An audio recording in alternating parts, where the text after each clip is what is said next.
We anticipate in the next 10 to 12 years, approximately 8 to 6 million Hispanics coming into the United States and 41 million Asians. You have been the majority minority for 400 years in this country. You have been the number 2 population for 400 years. You're going to get kicked out of being number 2. You're going to go down and become number 4. Now, common sense, even a third grade education would tell you, if you didn't get anything when you were number 2,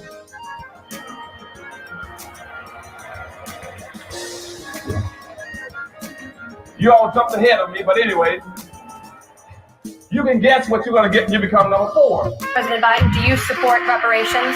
Well, let me, since I haven't spoken on this, get a chance. Number one, the reason we're the country we are is because of immigration. We've been able to cherry pick the best from every single continent. The people who come here have determination, resilience. They are ready to stand up and work like the devil. We have 24 out of 100 children in our school today is Hispanic. The idea that we are going to walk away and not provide every opportunity for them is that not only stupid and immoral, but it's bad for America. They are the future of America. At the very same time that America refused to give the Negro any land, through an act of Congress, our government was giving away millions of acres of land in the West and the Midwest, which meant that it was willing to undergird its white peasants from Europe with an economic floor. But not only did they give the land, they built land-grant colleges with government money to teach them how to farm.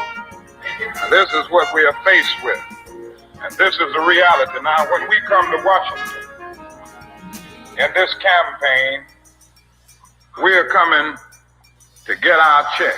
We are owed $104 trillion on the very low end, plus $735 billion recurring. This number does not include the cost of about 50 Black Wall Streets that were decimated, nor compound interest from 2017 when Sean D. Rochester's book, The Black Tax, was published, nor the cost of Black life, nor the cost of living increases, nor the war on drugs, nor the current day pandemic. The number I'm working with is for slavery, Jim Crow, and accrued ongoing systemic racism, oppression, and disadvantage in the country our ancestors built with their lives.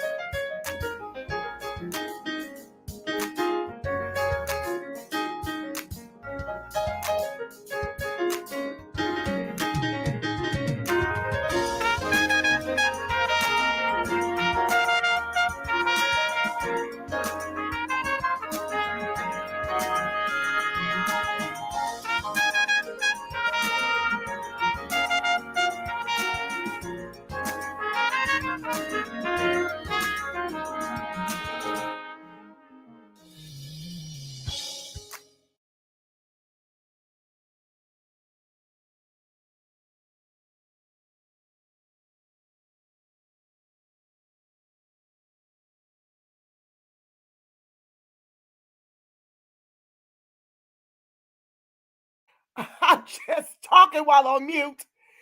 Good afternoon on the West Coast. Good afternoon in the mountain. Good afternoon in the central. Good afternoon on the East Coast. You know exactly who it is, family. Angela Nirvana, your hostess with the mostest on the Reparationist perspective, bringing you those Freedmen hot topics and making the case for reparations, making the case for weaponizing our votes, socializing our suffering. Welcome back. It is day 2, part 2 of the California Reparations Task Force hearings. I see you lollipopping. I see you Jay Smooth. And for those of you tuning in from Facebook and Twitter, welcome one and all back to the live. As the saying goes, as California goes, so goes the nation. This is the work. This is the work. I see you, Joaquin Blue. While we were on break, I did myself. DJ said one. I see you, family. Thank you so much. Yes, please like, share, subscribe, turn on your notifications. I listened to my public comments. Oh, Lord, they probably still recovering over there at lunch. Lord, today I listened to the public comments and the ancestors spoke through me. The ancestors in my inner Christ were just fire in the hole. Do you hear me? I had to listen to it a few times. It was so rich. I think I come on around 56 minutes in, maybe around 31, 38 seconds, somewhere thereabout. If you want to fast forward on the day one, part one, to hear my public comments. Oh, yes. Well, you know, like I said prior, I let the ancestors use me. Let me stop sharing this. They should be back in 2 minutes. Hold on, y'all. Let's at least see what they're doing, because that music drives me crazy. Welcome back, y'all. We got work to do. This is the work. If we not here watching what's going on at our reparations table, we will be on the menu. This live should be 1 million strong all over the country tuning in to see, I see you, GK, to see what's going on with California. Or y'all gonna end up with a housing voucher that you don't have the income to use to qualify for a home loan, like Evanston, Illinois. That's what's gonna happen to y'all if y'all don't get involved politically and watch what these people are doing, because they are really trying it. We have no friends. We are all we got, with the exception of a couple of allies. Hold on, y'all. I'm gonna miss the whole thing over here ranting. Y'all didn't come over here to hear me rant. Y'all get enough of that every day of the week. Hold on, let me get back over here. Oh, it looks like they finding their chairs. They checking their mics. Honey, I lit them up. Well, let's just say the ancestors lit them up. Okay. The ancestors gave them that smoke. Hold on, y'all. I'm going to turn on the music so I don't miss nothing. Well, I'm just going to turn the music down. Okay, so I'm going to put it up under my voice because I was born to talk. And I got a very big voice. Okay, so I see some comments. Let's have fun. Yes, I lit them up, family. And I like I said, I enjoyed listening to it several times. I just kept pressing the rewind. Thank you, ancestors, for always giving me that smoke. Thank you, Inner Christ, for animating my body as the blood that courses through my veins, as my voice, as my passion and love for my people. I just thank you, God. I just thank you, ancestors. I just really do appreciate everything you've done to guarantee that I was on this planet at a time such as now to fight for what you heinously died for. I'm grateful to you. I'm grateful to you. That's all I can say. I mean, and it's not enough. Ancestors, I feel you. Continue to use me. Continue to use me. That's all I can say today. I'm here for it, family. I say yes, God, to being used as the fire in the way and the truth and the light. Because ain't nobody going to accuse me of not telling the TR roof like a TI is for my people. You won't be able to accuse me of not fighting. Everybody need to get in this fight. Please like, share, subscribe, turn on your notifications. Okay? Listen here. I want to read a couple comments while we still milling around. They are 1:39. They're supposed to be on the clock at 1:38. I'm not going to bust their chops because I know they probably had to go take some extra straight Tylenol after my comments. I need a drink after my comments. I don't even drink, but they made me mad yesterday. Okay? Welcome back, family. All right, what's Akeem saying? What's good? I'm pissed by that last moment of the first half of this meeting. Uh-oh, honey. If you stay here long enough, you're going to be pissed about a whole bunch. Just pace yourself. DJ Circle, I heard your speech, sister. Go hammer, boo. Yes, I listened to it several times, DJ Segwa. I was very proud of myself. I said, get that immigrant stuff out of here. If you're migrating here, your blues ain't like mine. I don't want to hear from y'all at the Freedmen Reparations Task Force hearing. Get it out. Darity, stop using our reparations for a fire sale to close a hundreds of $1 trillion egregious racial wealth gulf with $14 trillion. Get it out of here. Ain't nobody got time for that. Joan Sawyer sitting on the task force trying to undermine us with backdoor deals and bills to extend this thing out to 2024 as if we ain't already out of time. While Darity talks about how many of us are already gone from here. So what's the point in reparations for California? Subtext. Have you lost your mind to be an export? And sitting up here talking about how California don't have the money. They may not have 14 trillion, but they got that Skrilla. Ain't nobody got time for that. What you got to say? J Smooth, much love and respect to you, TRP. Hold the line, family. B1. That's what's up, B1. FBA, ADOX, ADOS, Freedmen, BADOX. If you bleed U.S. chattel slavery, I'm fighting for you. Okay? Evening, Angela. Yes, you gave it to them. Yes, lollipopping. I didn't realize. I was so busy with the judge on the other line hollering for me to come back into the courts. Over here trying to read from my paper, trying to keep it straight. It was a lot, but the ancestors have spoken today, and I'm very proud. Akeem is mad because they called us African Americans. I didn't like it. Listen, family, we have no control over being referred to as African American. You have to understand that we have yet to disaggregate the data. That is our fight, family. We are working day and night akin to how we did on this task force, on the bill for this reparations task force meetings that you're in currently. We have been fighting. We on fire. I mean, we are being squeezed from all directions, not just out here in California, but all over the country. Okay, so we are being squeezed, and the bottom line is, this African American term is thanks to Jesse Jackson, and they didn't know any better. But there is such a thing as evolving, right? And the evolution and the way we prefer to be referred to is constitutional as American freedmen who descend from U.S. chattel slavery.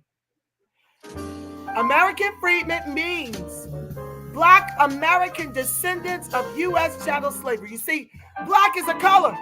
We are a lineage.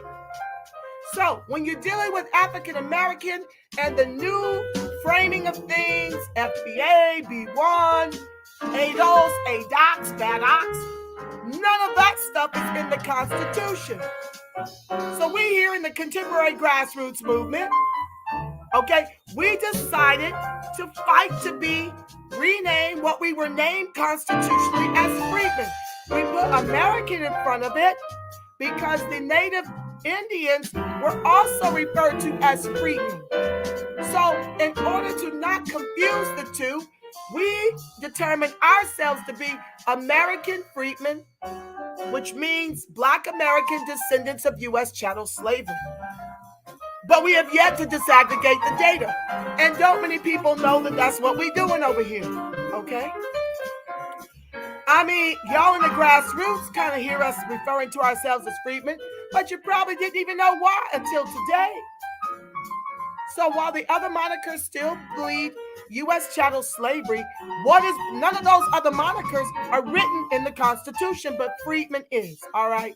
So I get you don't like it, sweetheart, but that part we had no role in. But guess what we did, family, together from all over the country, when we leaned in on race-based reparations versus lineage. The lineage-based repair is the gate, family. And what you guys can do all over the country is don't make these mistakes. Make sure you're at the table so you're not on the menu trying to undo all of these things. Know that we give it to them as we evolve. We give it to you as we evolve. All of us are brand new to this, family, but we true to this. Okay, let me turn that down a little bit more because that's getting on my nerves. And they're not back like they said they were. They still milling around, taking their time. Okay, I can hear them a little bit better now. I feel like I'm screaming. Okay, family, so like I was saying, we here. And I mean, I myself I just got here in 2019. Most of those that have moved this work to the place that you see now, we just got here in 2019. The majority of us. We're green, we're new, we're angry. We want that Skrilla in the accounts right now. We are out of time. Like, we are in a pressure cooker and we need all hands on deck. So please Gmail me at thereperspect@gmail if you want to learn how to get this done in your state. Don't listen to morons and Neanderthals tell you that something is wrong with state repair. You've got to do what we did out here with our bill. We made the specificity that federal repair does not usurp, state repair does not usurp the feds. 2 checks has always been better than 1 for me. My account know how to hold 2 monthly direct deposits. It knows how to do that from the state and the feds. So don't let people confuse you on this issue. Furthermore, you got to get that specification in there because right now in the state of New York, those the Cobra and NARC are trying to get a black agenda passed off as reparations with no monetary compensation attached. Y'all got to see what's going on in your own states and Project Take That over. That's what we did. We didn't write this bill. If we had written the bill, it would look more like HR 1865 that we're trying to use to replace HR 40. At the federal level, NARC and Cobra have locked us out of access to our own reparations table. These 2 Pan-Africanist groups are working with Sheila Jackson Lee to make sure all we get is a black agenda, no Skrilla. So we are fighting from all fronts, from the top to our bottom, all around us. We got fights and fires that we're trying to put out and trying to get the money to the people before we're extincted to as few in number as the Indians all over the country, akin to how we are here, is an exercise of exponential proportion, and everybody needs to get involved.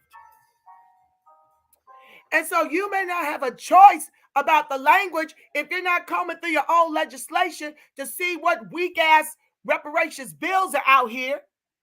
If you're not taking that over, it's going to be as minuscule as the housing voucher funded by the weed taxes in Evanston, Illinois, that only 16 people qualified for, and we don't even know if they really qualify because it's to be used for a down payment.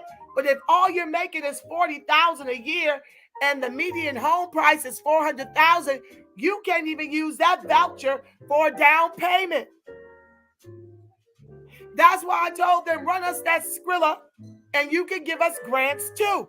But forget about these loans that are going right back into the descendants of slave owners' pockets, the banks that are just as complicit.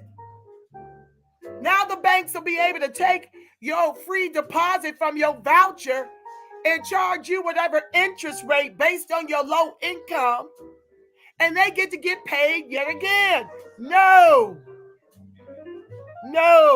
And so you can already hear some of my public comments being framed right here as I have this exchange with you. Let's read a few more comments. They're not quite back yet. Let me see. Let me go check. Slowly but surely, child. Ooh, the ghetto. I want to try to go get a power walk in. Let me see what y'all got to say. Did MATR Hispanic tether speak again? I don't know what that means. MOTR Hispanic tethers speak again.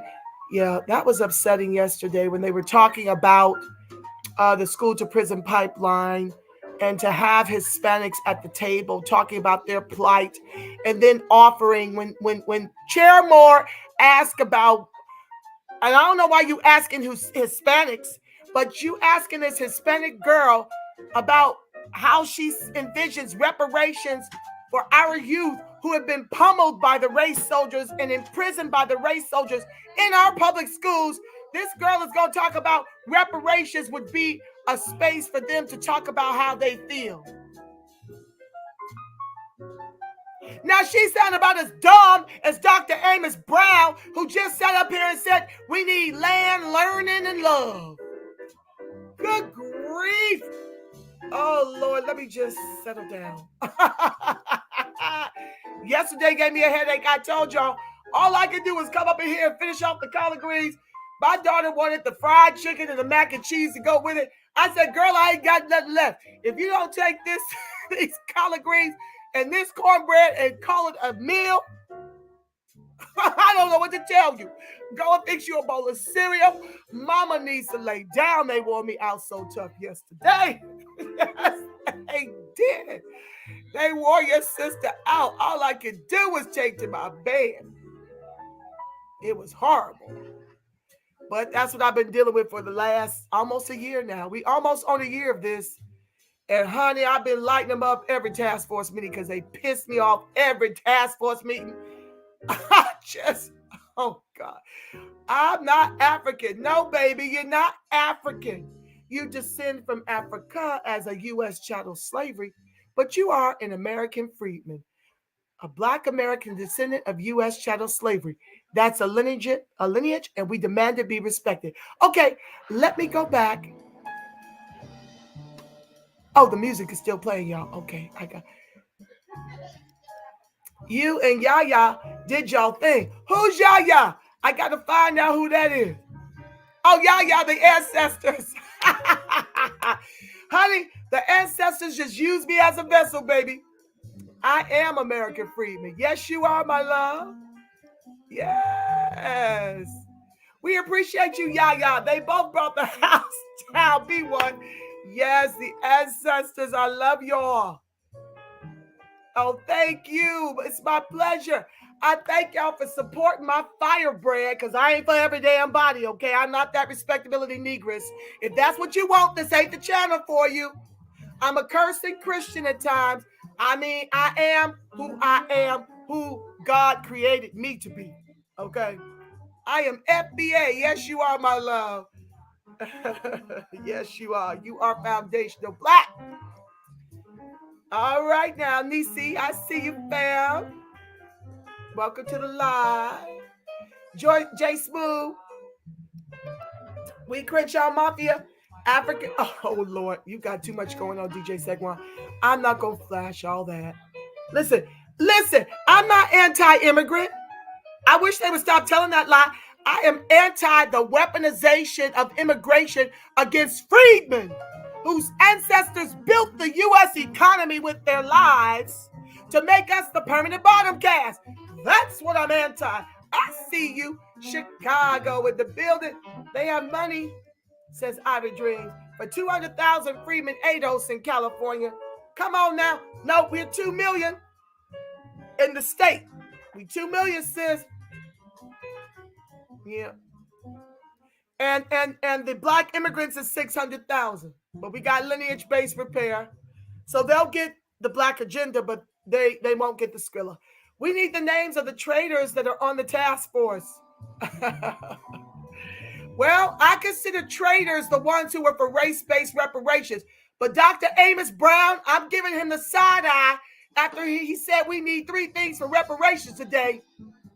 Okay? None of it included cash. He had his little 3L, quasi, whatever the hell he trying to be over there. MLK, you're not. Okay? He had land, learning, and love. He wants love from the glacier donkeys who are still executing us by state sanction with immunity.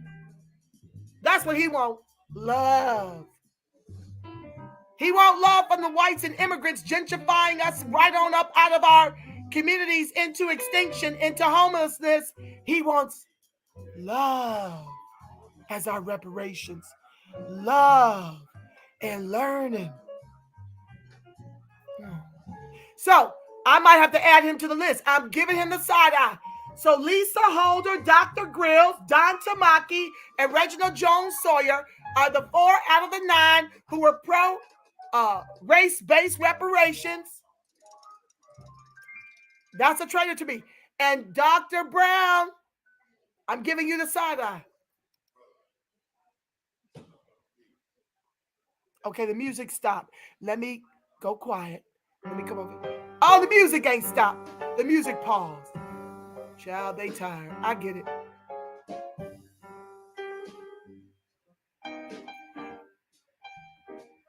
We need to get Ann Coulter. She will snap on all of them, and she will flaunt her privilege. She snapped on that Sunday morning show. She said, I'll be damned if black immigrants or immigrants at large get the reparations the freedmen are owed. And she is as white and repugnant clan as the driven snow. Y'all know my freedmen voter strategy over here. If you don't, look in an archive.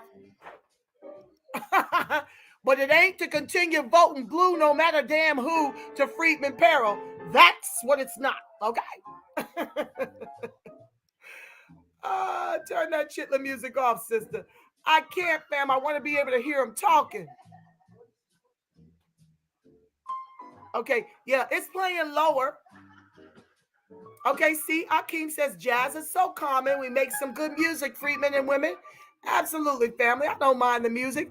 I just can't have it loud because I'm already loud. And everybody always talk about how much I'm screaming as if I'm not entitled to my righteous indignation of the ethno-genocidal plans of the glacier donkeys against freedmen.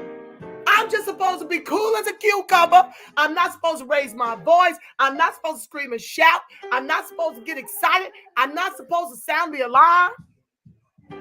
I'm supposed to be the respectability Negro sitting up in the gas chamber with the rest of my people looking at y'all as they extinct us about this piece.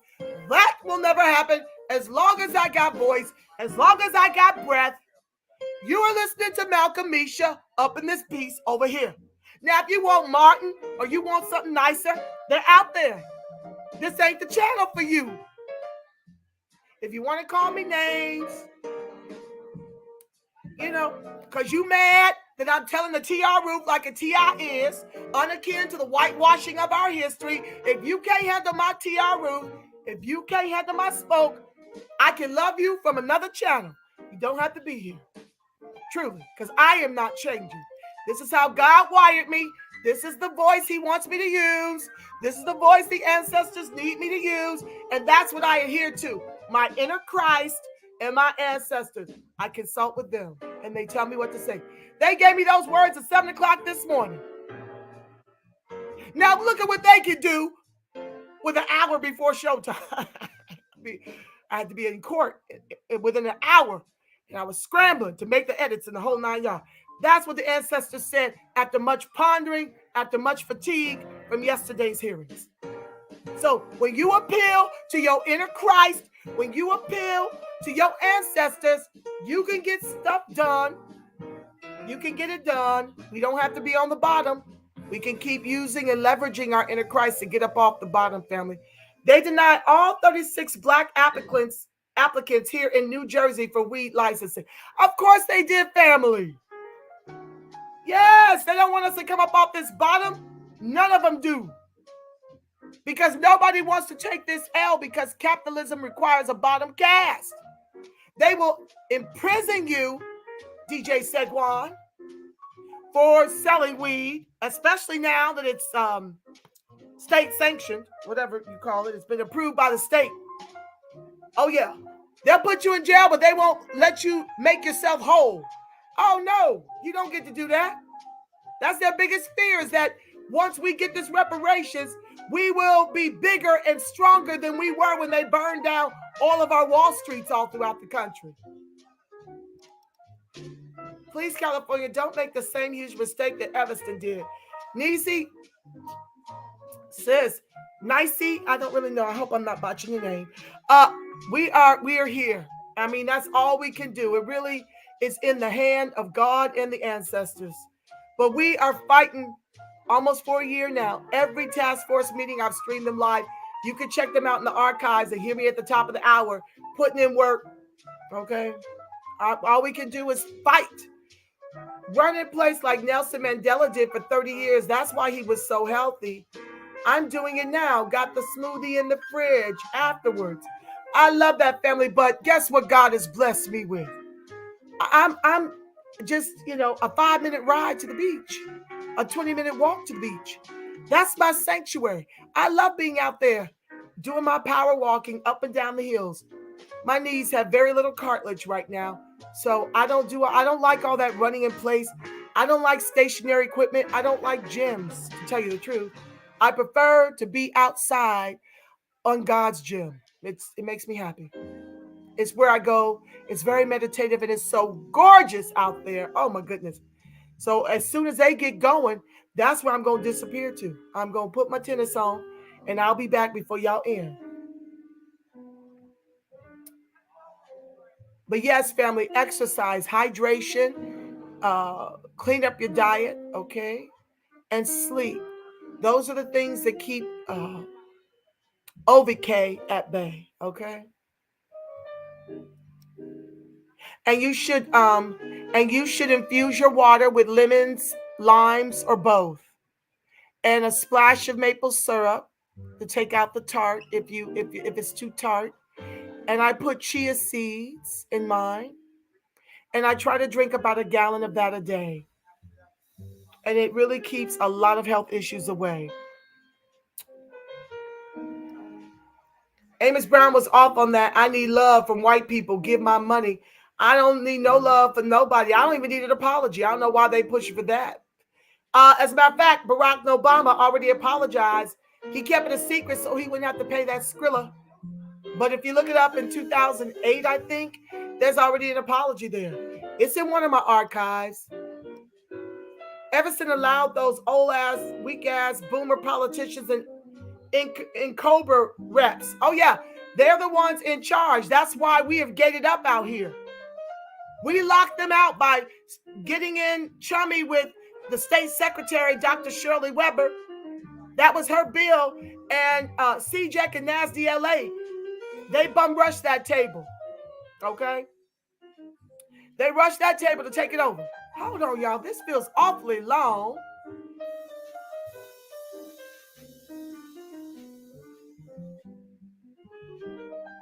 Okay.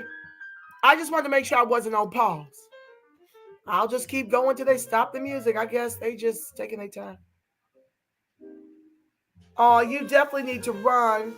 Soul Food, aka Freedmen Food, makes you full. DJ Segwan, I put up my running shoes. I'm fine with power walking. Power walking does wonders. I get in 5 miles a day, at least 4 days a week, 4 to 5 days a week. So I'm good with that. I don't really, I try to, and I do intermittent fasting. I eat like 1 meal a day and try to snack on watermelon or something healthy thereafter. So I do okay. And I don't cook like that every day. I kind of cook, when my daughter, she needs the carbs, okay? Because she is an athlete and she's burning those calories, 40 going north. If any of y'all play sports, it's a lot, especially in high school. Are you related to the cussing pastor? Is there a cussing pastor?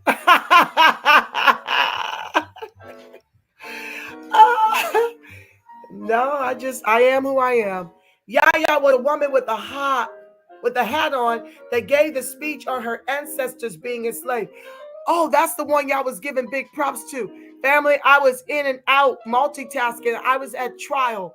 I will go back and try to find her on the archives. Thank you.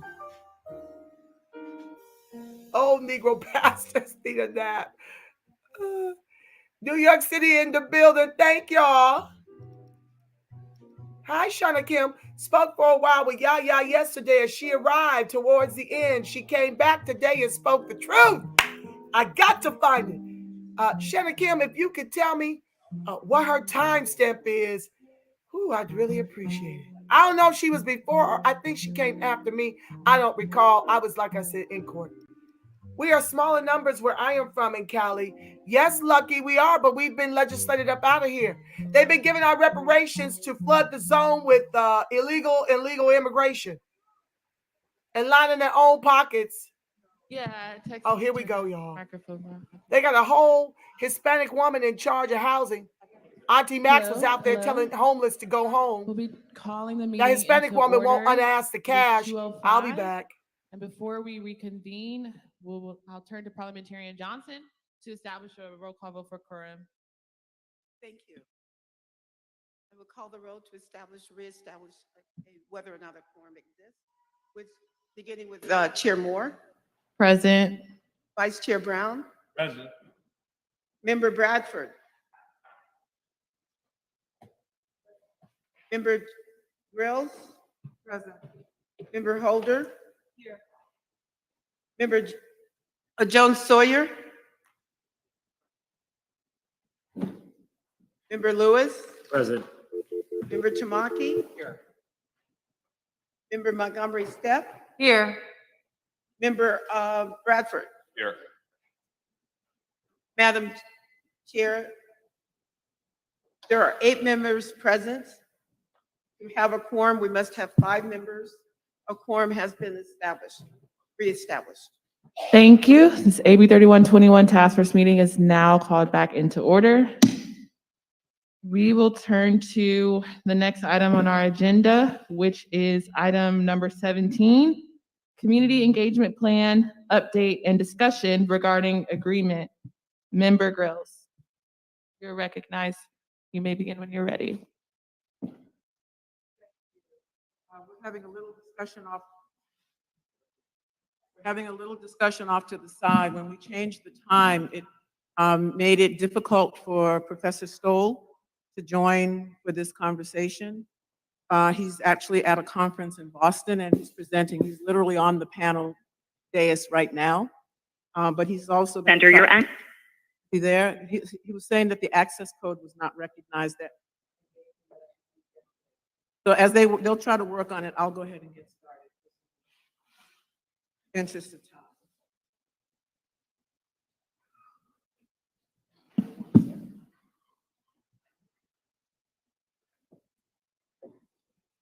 The host has not yet arrived. Please stand by.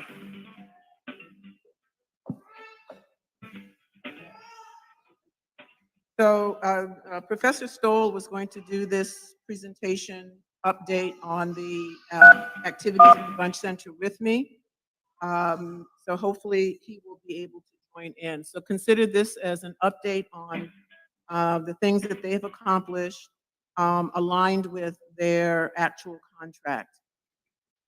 First, I want to say that what does their contract consist of? And so the elements are listed here for you. They are to do the planning for the community listening sessions, identify the anchor organizations, contract project consultants to coordinate activities and planning, do the logistical support for the community listening sessions, particularly with reference to making sure that the resources that are in the budget are available to them. The development of ancillary materials, and those ancillary materials in particular include preparing a survey to administer to participants in the listening sessions, creating a website, and creating a virtual platform so that people could submit comments and testimony, audio and or video. They were also to contract with communications consultants, and then they have 3 deliverables. The deliverables are analysis of the testimony and identification of themes emerging from the comments at the listening sessions, administering a survey and tabulating the results, and then drafting 1 report to be published after the conclusion of all the listening sessions, synthesizing the comments, chronicling the harms, and sharing out the recommendations of the listening session participants. So where are they at? In terms of the organization's independent contractors, communications firms, they've all been approved as vendors by UCLA. The approval process is not under the purview of the Bunch Center. We have to understand that UCLA is a highly bureaucratic institution responding to the high level of bureaucracy in the state of California, which means that nothing happens quickly. It just does not. In terms of the listening session facilitator, Ama Nyameche has been selected and is actively working as the listening session facilitator. The anchor organization convener and organizer, Attorney Mary Lee, is in place and working. The anchor organizations, in terms of their specific vendor contracts, and UCLA doesn't do subcontracts or grants, they're doing vendor contracts. The vendor contracts are in place for 3 of the anchor organizations, which you see listed there on the screen. And then the vendor contracts are ready and operative for what were our 2 communications firms. I will say now and just hold discussion about it till the next agenda item, but AB Partners has resigned as one of our anchor or as one of our communications firms. I'll explain why later. In terms of the organizations in progress, meaning their vendor contracts are not finalized, that is the case because pending required documents have to be received by UCLA, and that reflects 3 of the anchor organizations that you see on the screen. So, in terms of the grant contracting process, if you understand not just UCLA, but universities in general, what the timeline and the process is for doing contracts, UCLA Bunch Center actually was operating almost near warp speed. And I can say that having done 20+ grants in my own university, which is not as bureaucratically complicated as UCLA's, but it has its own layer. I can say with fair certainty that they've been operating at a very quick speed. Again, given the typical university grant and contract procedures and requirements that, again, go beyond the purview of the Bunch Center, and for UCLA, even go beyond the purview of UCLA. UCLA has to abide by state requirements. So this is the timeline. In late November of 2021, DOJ awarded the grant to the Bunch Center, allowing it to commence the steps necessary to get all the pieces of the community engagement in place. That was November. UCLA could not do anything until that contract was in place. By the first week of December, UCLA received submitted the IRB application, which could not be submitted until a contract was in place. Institutional review boards can take anywhere from 1 to 3 months and longer to approve human subjects participation. Why did UCLA have to submit that? Because we're doing a survey of our participants. You cannot do a survey without getting assurance and sanction from your institution that all participants are protected. Nothing else could happen with contracting until that IRB was approved. By late December 2021, and it finally did get that approval sometime in December. Late December 2021 into early January, UCLA was closed. Nothing could happen in contracting because nobody was there. Despite that fact, we were able to hold the first meeting of the anchor organizations on January 3rd. But in terms of moving anything with respect to contracting monies, et cetera, nothing could happen. Then we get to mid-January through the 3rd week of January, the IRB approval is finally received. When that is received, that means now we can get to contracting with the anchor organizations, communications firms, et cetera. So that with that approval, then the Bunch Center was given a fund number. And that fund number allowed it to go into the contracting process. By the end of January and into early February, the UCLA vendor approval process begins, and that's typically a 2 to 3 week process. What happened there is that we have requisitions and contracts being approved between mid-February and early March. Again, this is not an atypical process, but this is an atypical time frame within which all of those things were able to happen. So in terms of updates on the tasks, all contracts and grants are nearly finalized.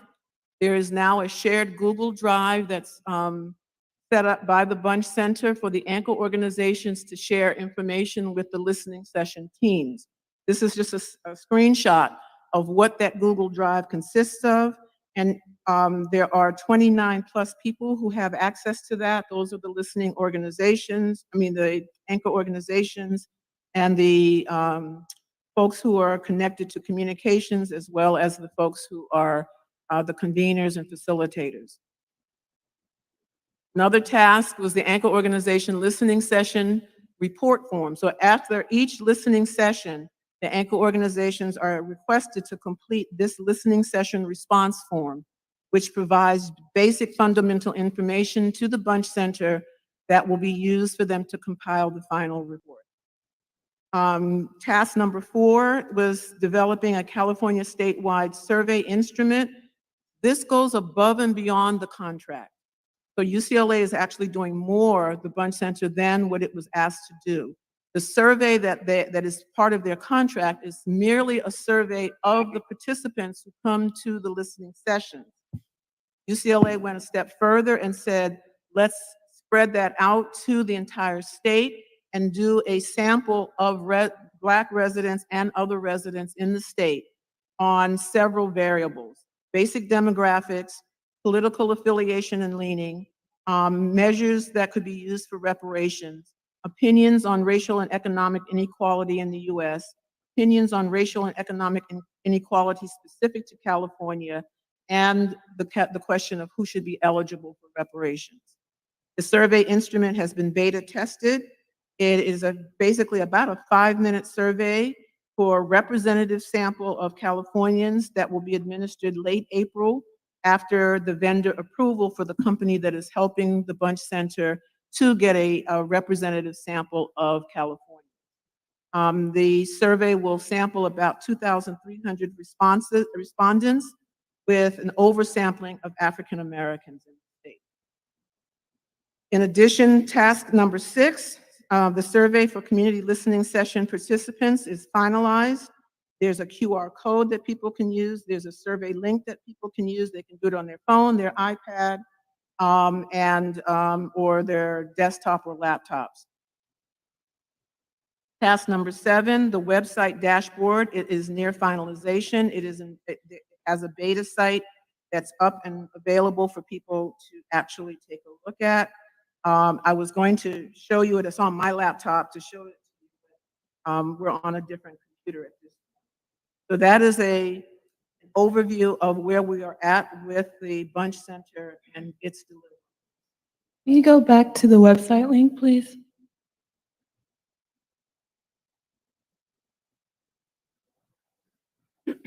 Questions from task force members?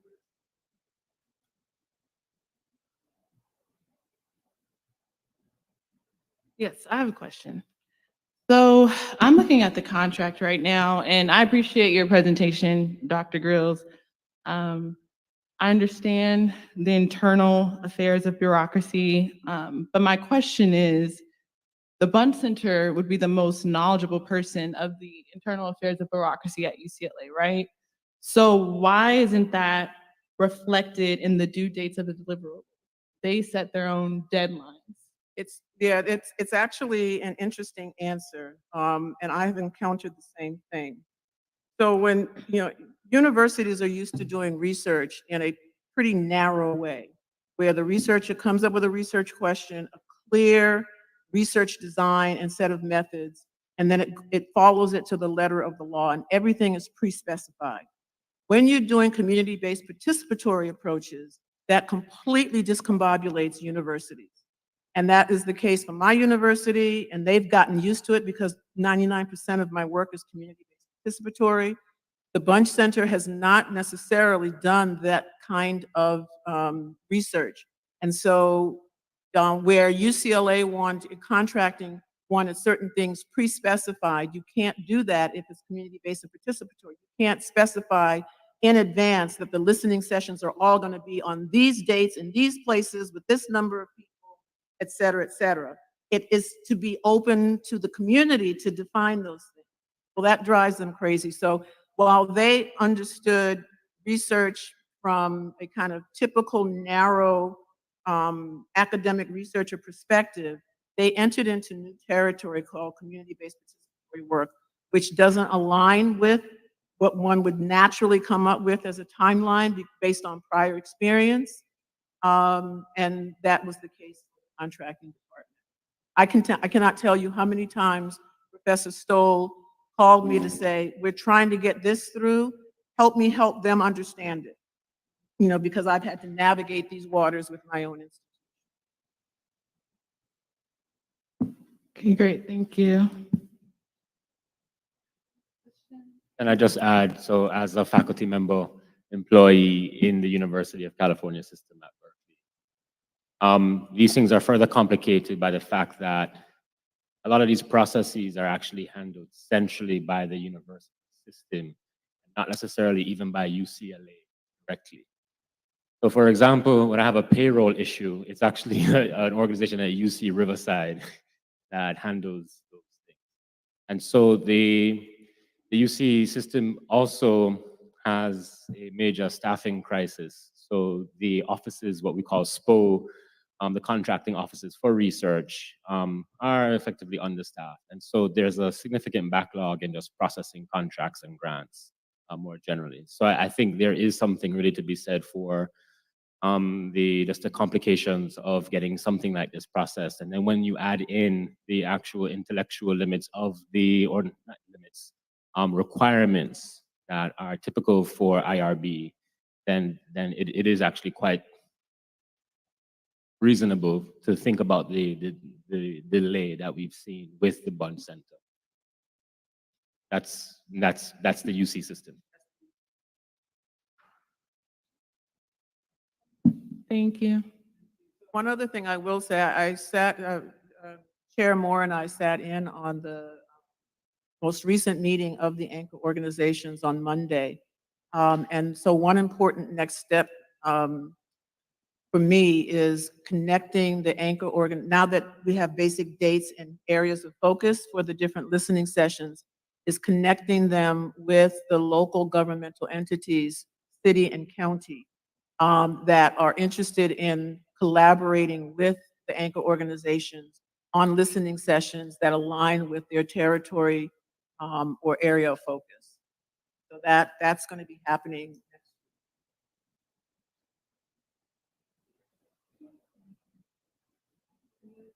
Comment?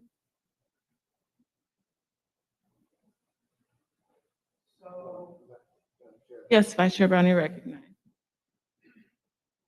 This is the arrangement for the public relations, which requires advanced free information. Our community that has already been fragmented all over the state. So that fragmentation by nature compromises communication. We're going to have to establish an alternative plan, in my estimation. It takes us time as an oppressed people to even get up, to get it in motion. So I don't see us being effective. All this other technology is good, it's fine to have it. Basically, we don't communicate out here with each other unless we're at the beauty shop, the barber shop, or the nail shop. Not everybody's in the church house, which is the basic institution of the African American people. So we're going to have to be creative my estimation, think outside of the box, how we are going to do a more effective job of reaching everybody. We go through this process. Member Montgomery Stepp, you're recognized. Thank you, Chair Moore. I do have one question. As we listen to some of the organizations that are represented and their ties to other organizations, if we had a situation where we would want to augment the contracts or add or take away, would that then require a whole additional process? Yeah, that, unfortunately, yes. Again, I've had multiple conversations with Professor Stoll as we were actively trying to raise more money to make sure there was enough resources available to get all the work done. The UCLA contracting folks balked at any suggestion that amounts be modified on any line item. Again, not understanding committee-based participatory process, that things can shift, contracts can be enhanced and added to. So that would, if there was anything to be done to augment at this point, I would say it's best to go outside of. That was my next question, foundations or that have ties with some of the institutions that might be easier to do some of those changes, especially when it comes to the point of we're getting to outreach and boots on the ground. Okay, thank you. I don't know if there's any, seems to be no additional comments or questions. Shall I, are we done with this agenda item? Or is there something from a parliamentary procedure perspective that we need to do? Madam Chair. Yes. This matter is set for discussion and an update. So yes, there's no action that will come out of it. Chair Brown, you're I recognized. think we need to delve deeper into how we're going to more effectively communicate with our base.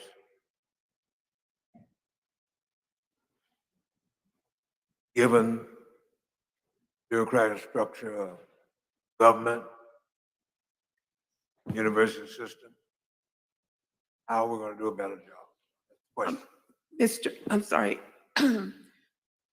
Mr. Vice Chair, if you're moving with respect to the report that was just heard, what you can do is move to have that item on the agenda for the next meeting. No. But you can't have a, That's already on. that's not what you're doing? No, it's already on the sorry. agenda. It's the next agenda item. Are there any other comments or questions from Member Grills related to agenda item number 17, Community Engagement Plan Update?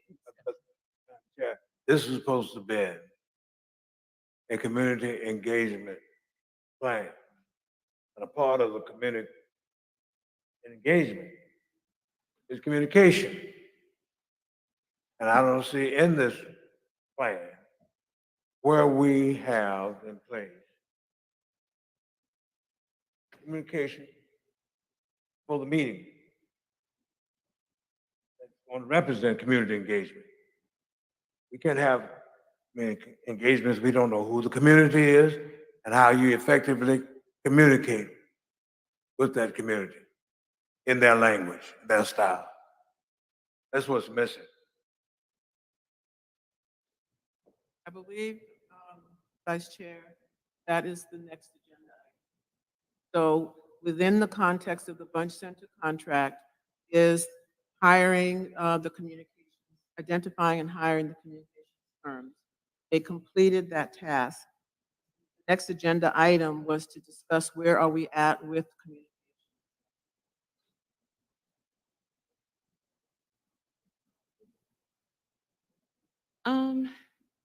Yeah, so we can move on, but before we move on, I just wanted to just clarify. So I think there's a conflation going on. I understand what you're saying, Member Grills, about the bureaucracy again, but again, I'm looking at the contract, and there's certain deliverables in the contract that are, not necessarily dependent on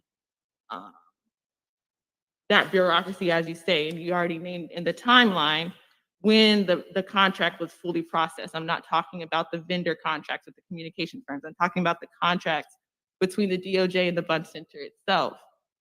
So for instance, the website, the due date for the website was February 28th of this year. I know in several planning meetings, people mentioned, you and Professor Stoll mentioned, we have a website. On our website, people went to the website, it wasn't there. This is my first time seeing the link. So I just want clarity. Are you saying that they couldn't put up the website by the due date of February 28th because of bureaucracy? Is that what you're saying? Why is the website link open, available today for the first time? So I can't fully speak for Professor Stoll. I wish he was here, but we changed the time. So as best I understand it, part of the delay has to do with contracting and hiring.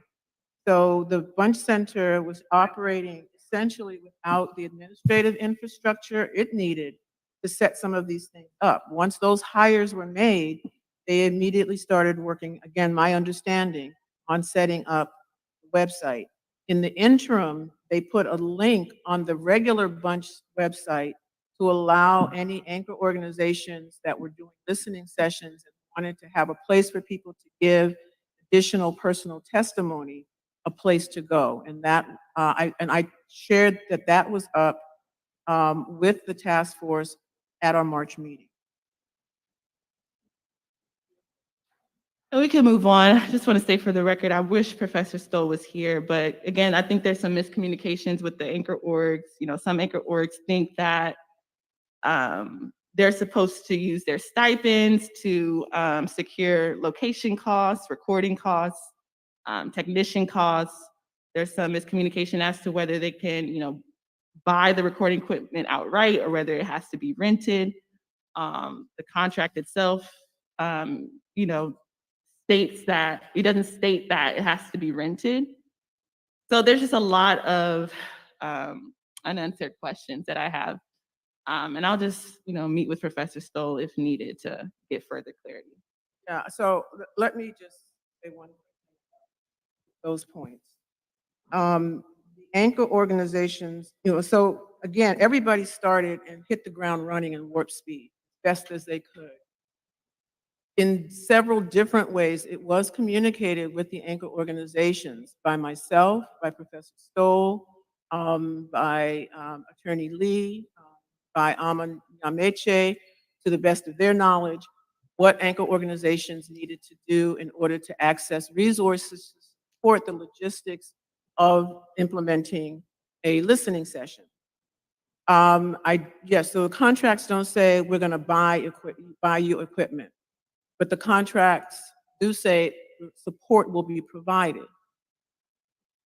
Frankly, I don't see any reason why the task force's resources by way of the monies raised by the Bunch Center and myself would be used to purchase equipment for listening sessions to the tune of thousands of dollars when needed equipment could be rented or other kinds of logistics could be worked out.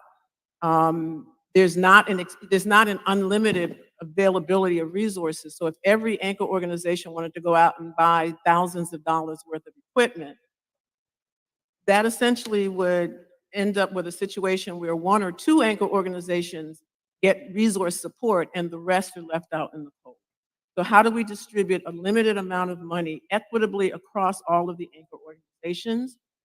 You determine what your needs are, you submit them to the Bunch Center, and then the Bunch Center weighs that across the needs of all of the anchor organizations and make the best with what we have to work with in as equitable a distribution process as possible. And I'll talk to Professor Stoll, but in the contract, it also talks about virtual sessions. It says experience sources indicate that production of one virtual event is estimated to cost around $6,000. This amount is based on expenses for a similar virtual event that incorporated use of pre-recorded content content and music. Issues to consider include what platforms will be utilized, Zoom, Facebook Live, YouTube, the length of the event, and whether the event will be interactive. So essentially my point is that in the contract, virtual sessions are budgeted, and the Bunch Center states that a virtual event is estimated to cost around $6,000. I know that some anchor organizations do plan to host virtual sessions, but again, it points to, I'm not sure if things are being effectively communicated from the Bunch Center to the anchor orgs. I'm not sure if they even know that there could be logistical support for a virtual event up to $6,000. So again, That wasn't necessarily monies that would go directly to the anchor organizations. That's also for the Bunch Center. What it needed to do to record things, to get permissions, licenses, et cetera. That wasn't just for the anchor organization. That's why I raised additional money to make sure that there would be resources available to the anchor organization.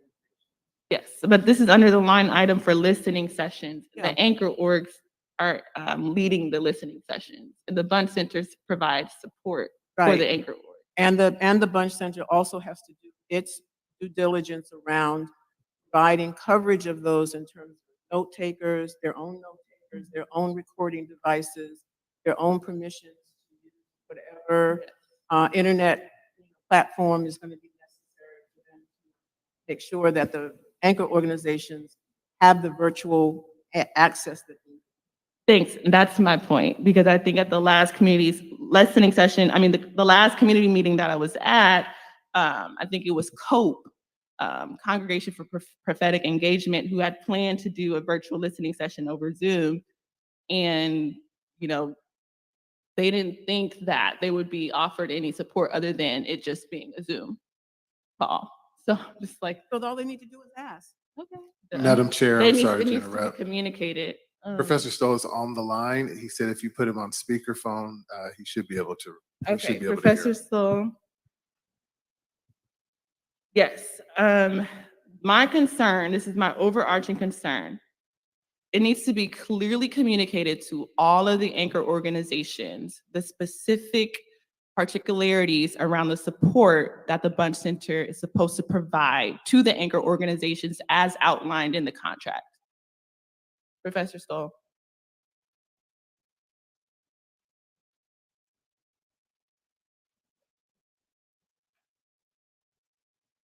Professor Stoll.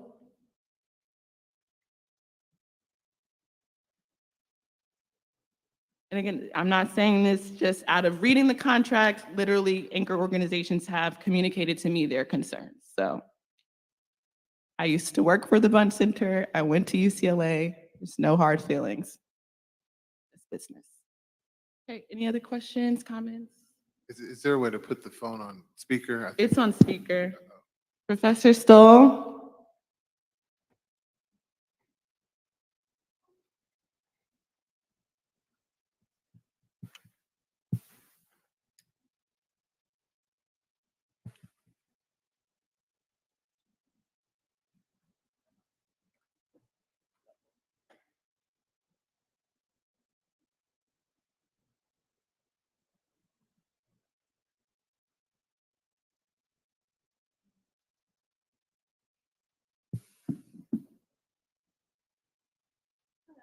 All the questions I had, Professor Stoll.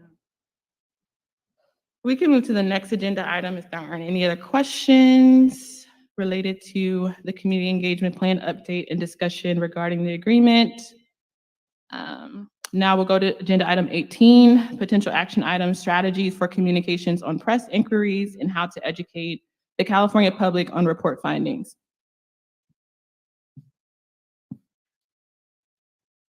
Okay, so this is an update. Hello, Professor Stoll, sorry.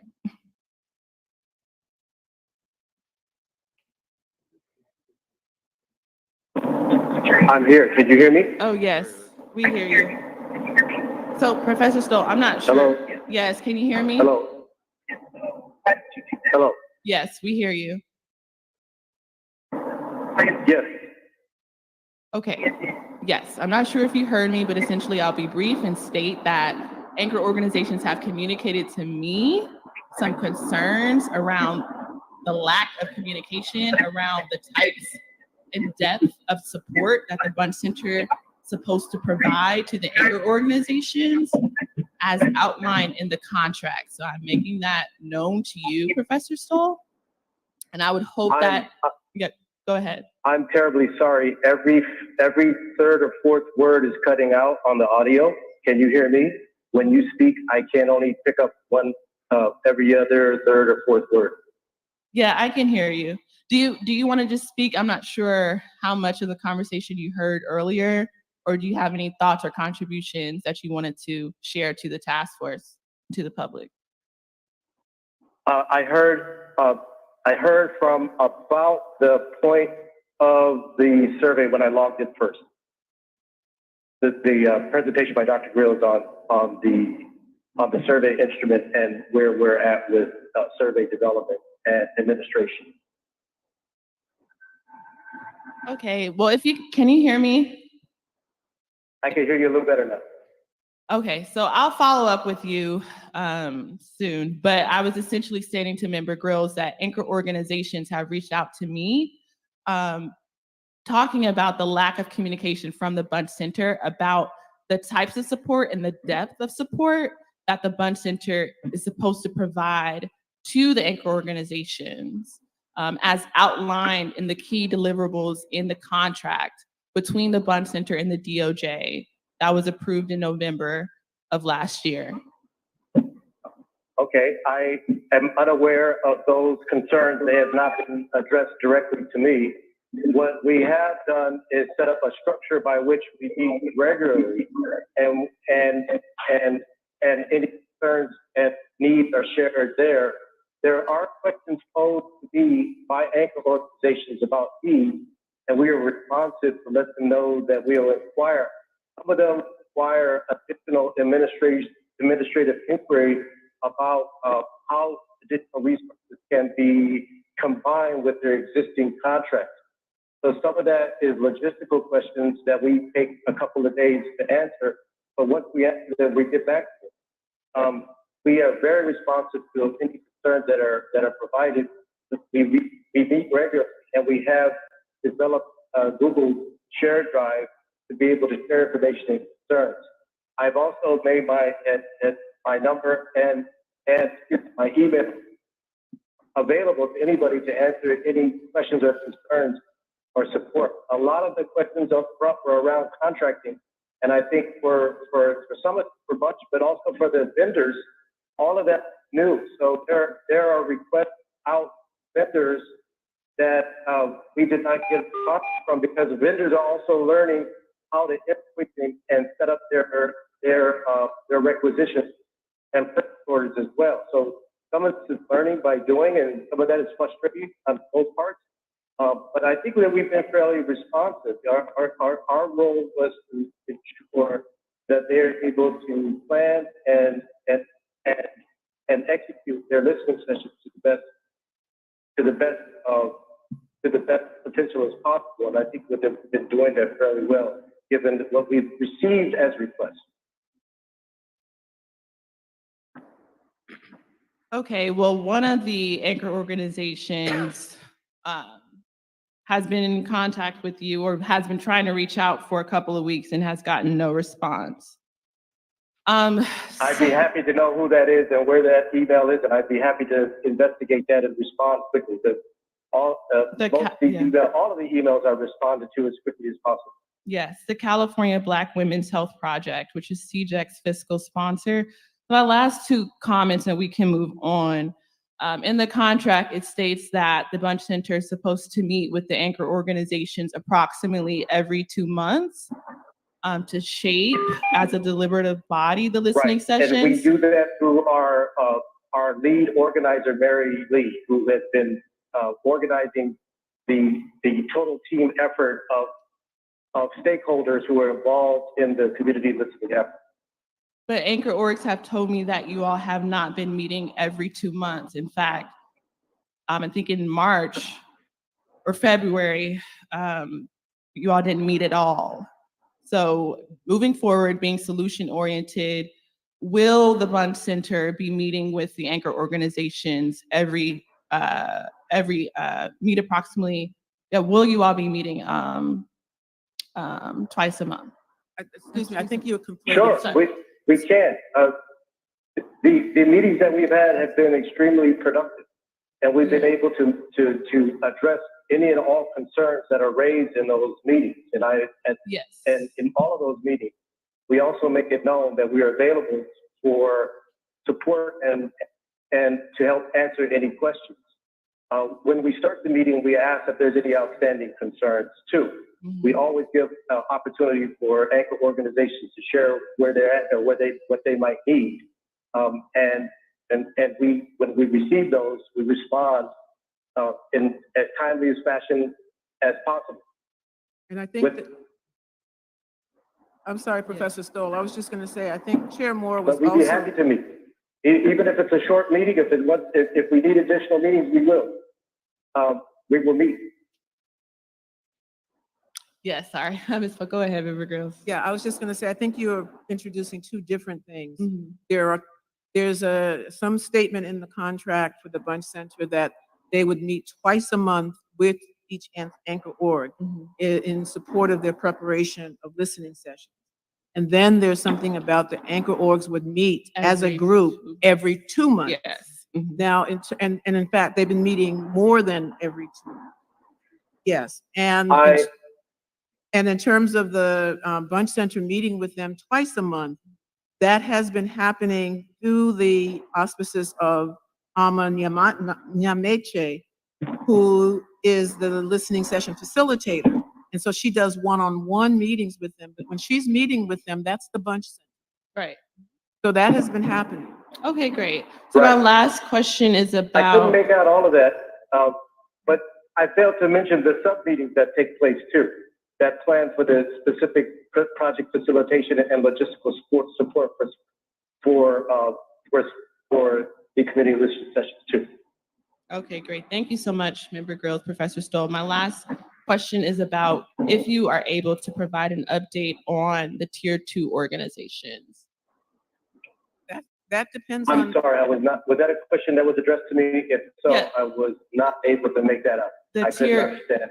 Well, Member Grills will answer, or Tier 2 organizations. Right, so there's no contracting directly with the Tier 2 organization. It is totally up to each anchor organization to decide who and how many of the folks within their network they want to enlist as a Tier 2 organization.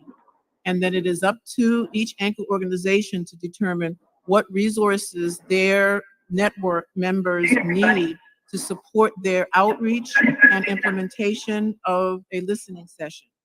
Because of the complications or how complicated it is to do any contracting through the UC system, there is no way we want to encumber things with a Tier 2 organization trying to be set up as a vendor. What will happen and what we're trying to make sure can happen is that an anchor organization can receive the resources needed. They have to specify who for what, to what end. And then, so it may be that a Tier 2 organization is going to do this massive leaflet. Thank you. I can't get that one out. They're going to pass out, material door to door. And so they need to hire some temporary folks to go out and do that. They need money for duplication of those pamphlets, et cetera.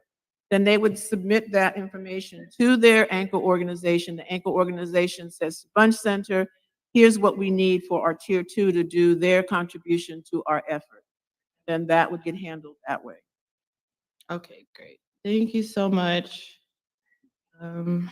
I know that the Bunch Center through the anchor organizations, we've only had one formal listening session with African Black Coalition. There's another one happened last week. Prepared Nation. Okay, well, I know that the website just was published. And the third one, ADC also did another listening session in Sacramento at its day on Sacramento. Okay, so just a quick note, I understand, but on the website, there should be the transcripts from those meetings. On the website? Yeah, there should, right? I'm not sure. I don't know about that. Well, it wasn't the plan to have a portal? to Yeah, talk that's about not the- that's not to put up what people said. That is to put up a portal for people to go to submit their own personal testimony. Okay, so the transcripts from each listening session won't be on the website? Okay, no problem. All right, thank you. We can move on to the next item on the agenda. Okay, so the next item on the agenda is the communication process. The original plan was for the two communications firms to present today to the task force. At our last meeting in March, a number of questions were raised about the deliverables, process, and essentially the competency of those communication firms. The way in which that happened was essentially offensive to the communication firm. They expected that there would be a professional courtesy, that if the task force or members of the task force had concerns related to communications, that they would reach out to them and give them a heads up. We're not sure about this. We're not understanding that. We expected this other thing.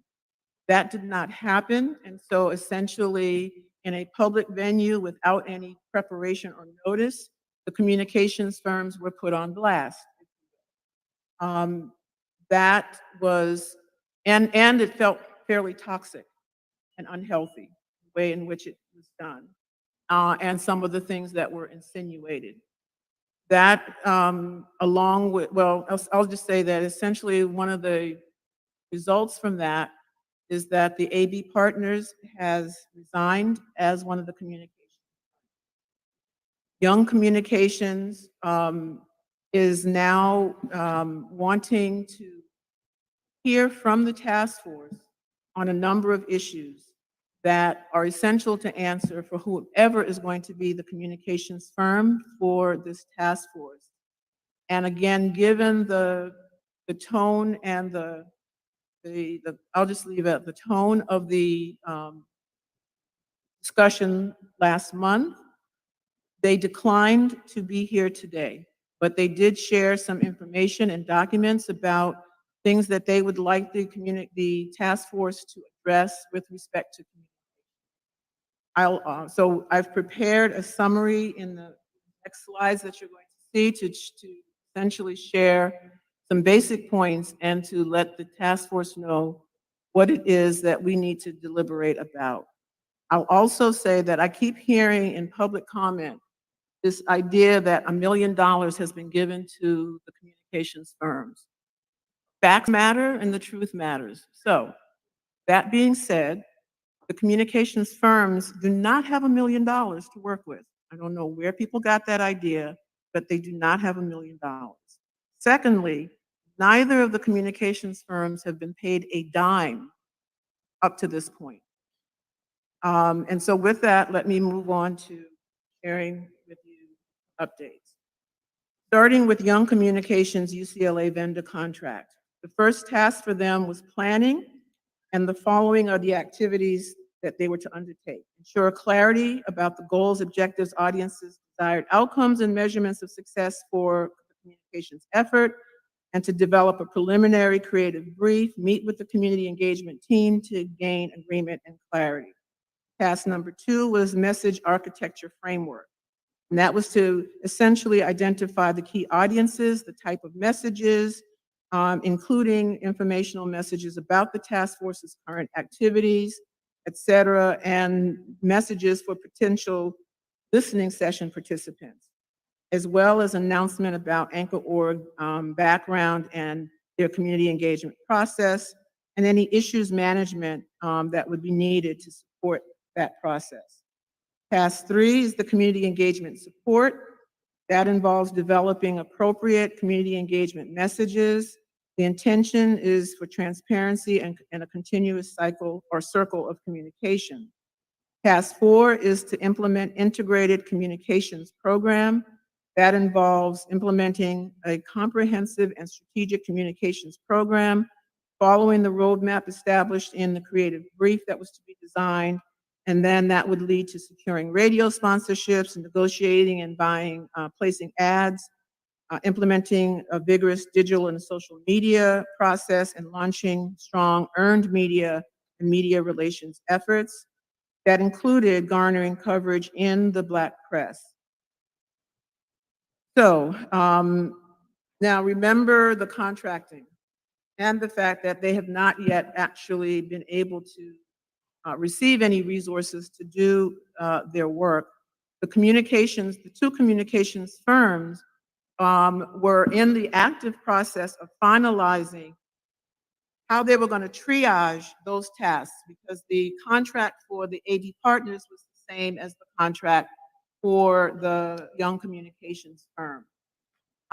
They were well on their way to finalizing that process, and then within that understanding, creating some of the materials and the work needed for some of those tasks that have just been outlined. Everything came to a screeching halt at our March meeting. So in follow-up, after AB Partners resigned, Young Communications had a meeting with me, and then followed up with a meeting with Member Montgomery Stepp, myself, and some representatives from the DOJ. Because at this point, again, Young Communications is not sure that in the environment that seems to have been created in the March meeting, it would be fruitful and possible for them to deliver if they are, if I could put it this way, if they are under a light of no confidence in their work, or a misunderstanding about the role that they play.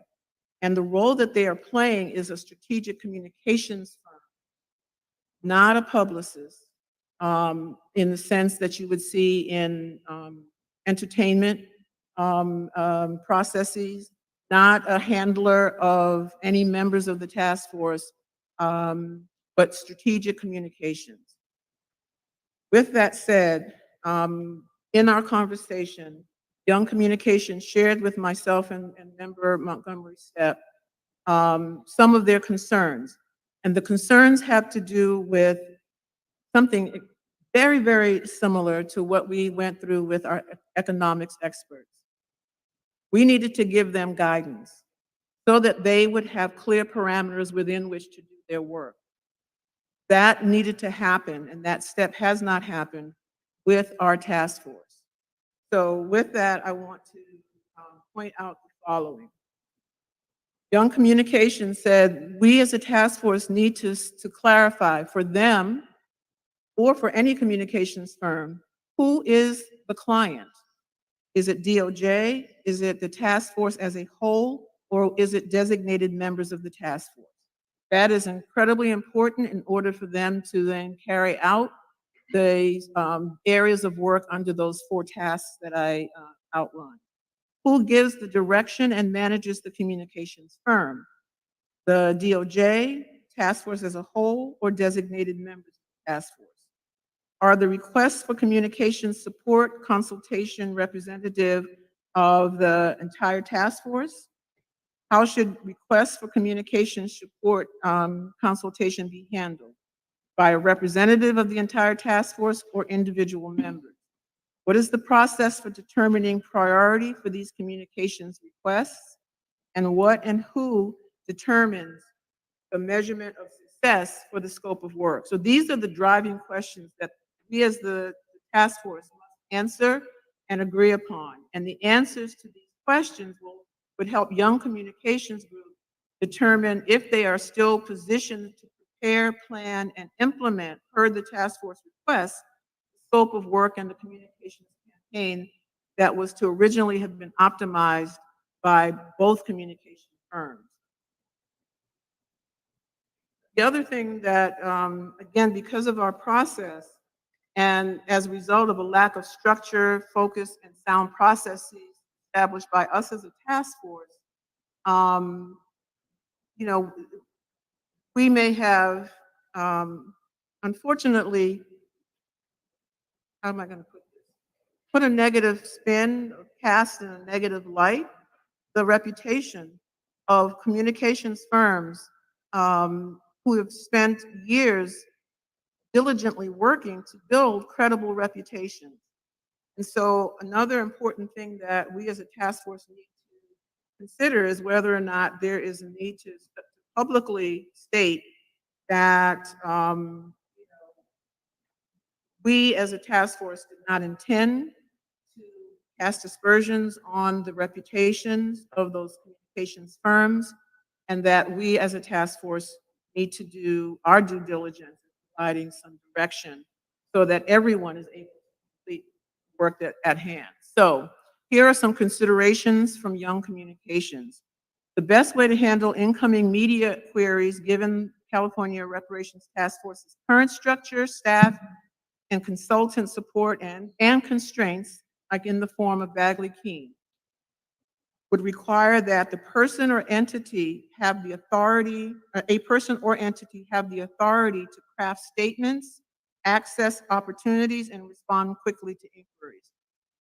And ideally, there would either be a designated staff person who is the press secretary, for example, or is the task, or this task would be an identified part of the expanded scope of work of a communications agency or team.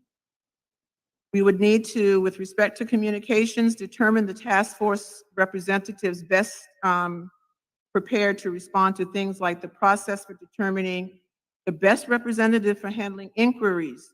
You know, will that be conducted in partnership with, or, you know, with two designated task force members, or is this, you know, as requests come in, we, shoot him by the hip. I'll pick this up, you pick that up.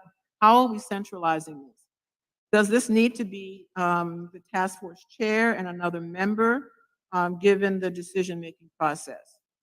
It's recommended that the task force establish an advisory committee of two, and I'm correcting my own typo here on the slide, but it's establish an advisory committee of two people on our task force that would be responsible for working with the communications representative, whoever that is, to identify the task force expert who will speak to issues being requested by the media. And just because a media outlet asks for an interview does not mean you respond and give them an interview. We need strategic communication. And it may be that a particular media outlet is asking for an interview, and that interview is not, has some cross purposes or hidden agenda, or that, it would be best suited for the task force to not do that interview because the nature of the topic is putting the cart before the horse, that we are going to be deliberating about something, and there's no point in us giving an interview about it and we haven't deliberated on it. This advisory committee of two could be responsible and be the official representative of the task force in communications and media decision-making situations. For example, after we did our community of eligibility vote, there was a flood of requests for media appearances, and there was no clear center to the decision-making about who and how and when those things would happen. And even though there was a process that was put in place by Young Communications for that, we did not follow it. After a public hearing, that this advisory committee would work with the communications representative to craft the official public-facing statement of decisions, actions, next steps that will be posted and disseminated. This will be the official statement of outcomes on pivotal decisions such as the eligibility issue. Many of these suggestions were already actually outlined in February as Young Communications was deliberating with AB partners about how they were going to triage the work. And they were ready to implement, or they were getting close to ready to implement it, and then things kind of went awry. And then again, that advisory committee would be the final decision-making team who would determine who the designated spokesperson and alternate would be on key public-facing issues for which a statement is developed. There's no way to seamlessly, efficiently, or strategically respond to media requests without some kind of process agreed upon by us as a task force.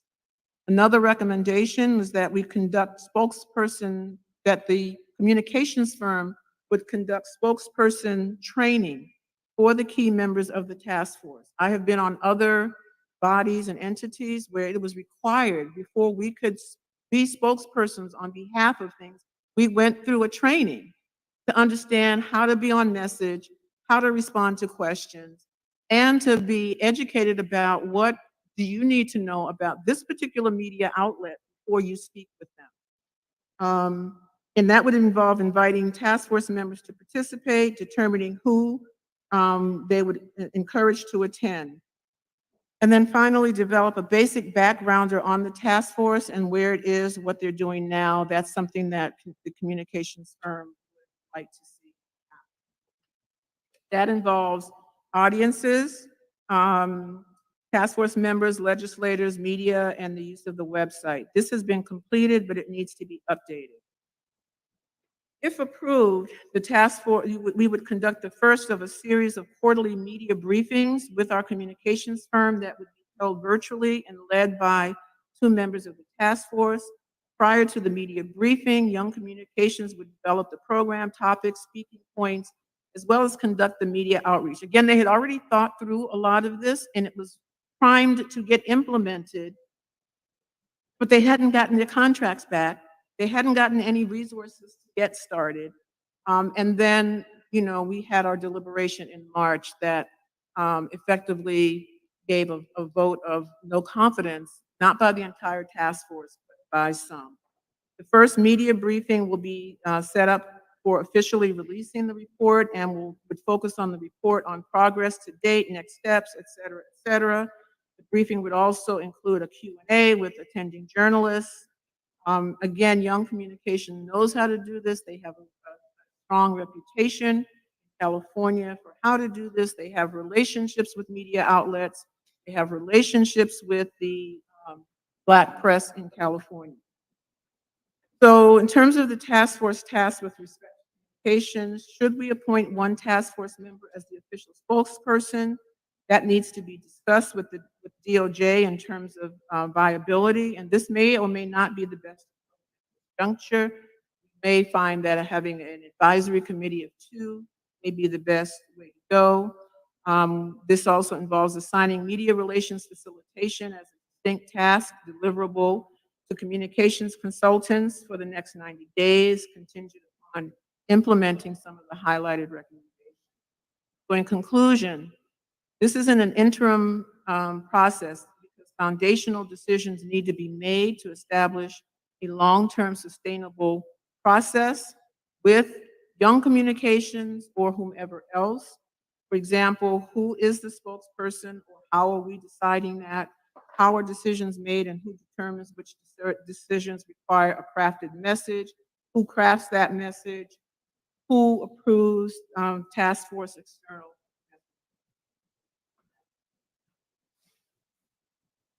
An update on the communications firm and. Yes, Vice Chair Brown, you're recognized. Madam Chair, and it was the task force. Let's be for real. Number one, it makes me uneasy to hear the title of the organization. Young Community Communicators. W.B. Du Bois came up with a notion of two-ness. Two-ness. That should govern any human gathering. It takes 2 wings for a bird to fly, 2 wings for an airplane to stay in the air. And that's Amos Brown speaking. The name of the group concerns me. Number 2, Why should we reinvent the wheel? Any other organization, that's an organization, has been in existence since the pool out of Noah's Ark. There's leadership. Mississippi, where I came from, they said, you never seen two persons riding a mule and both of them up front. And then we have elected a chairperson. That chairperson should be empowered to speak for this task force. And if she is not available, or he, there's a designee, I think it's insulting to all of us. Suggest we got to go around and play hopscotch on who's going to speak. Let us respect the leadership that we chose, our due process, to be the leader. It's my little opinion. I think we should get past this, not go around in circles. I think that this chairman, or anyone who's a chairman, who is chosen rightly, unless they do something that represents malfeasance, if I'm wrong, they will have the integrity, common sense, wisdom, and courage. Speak. You know what this task force is about. It's not about an individual. It's about the people. The people. No one individual. Thank you, Madam Chair. Thank you, Vice Chair Brown. Member Grills, and then Senator Bradford. I just want to make one point of clarification, Vice Chair. Young Communications is named Young Communications because the founder and CEO's last name is Young. Go ahead, Senator Bradford. No problem. And I appreciate much of what Reverend Brown stated. I very rarely have any problems with anything that he says.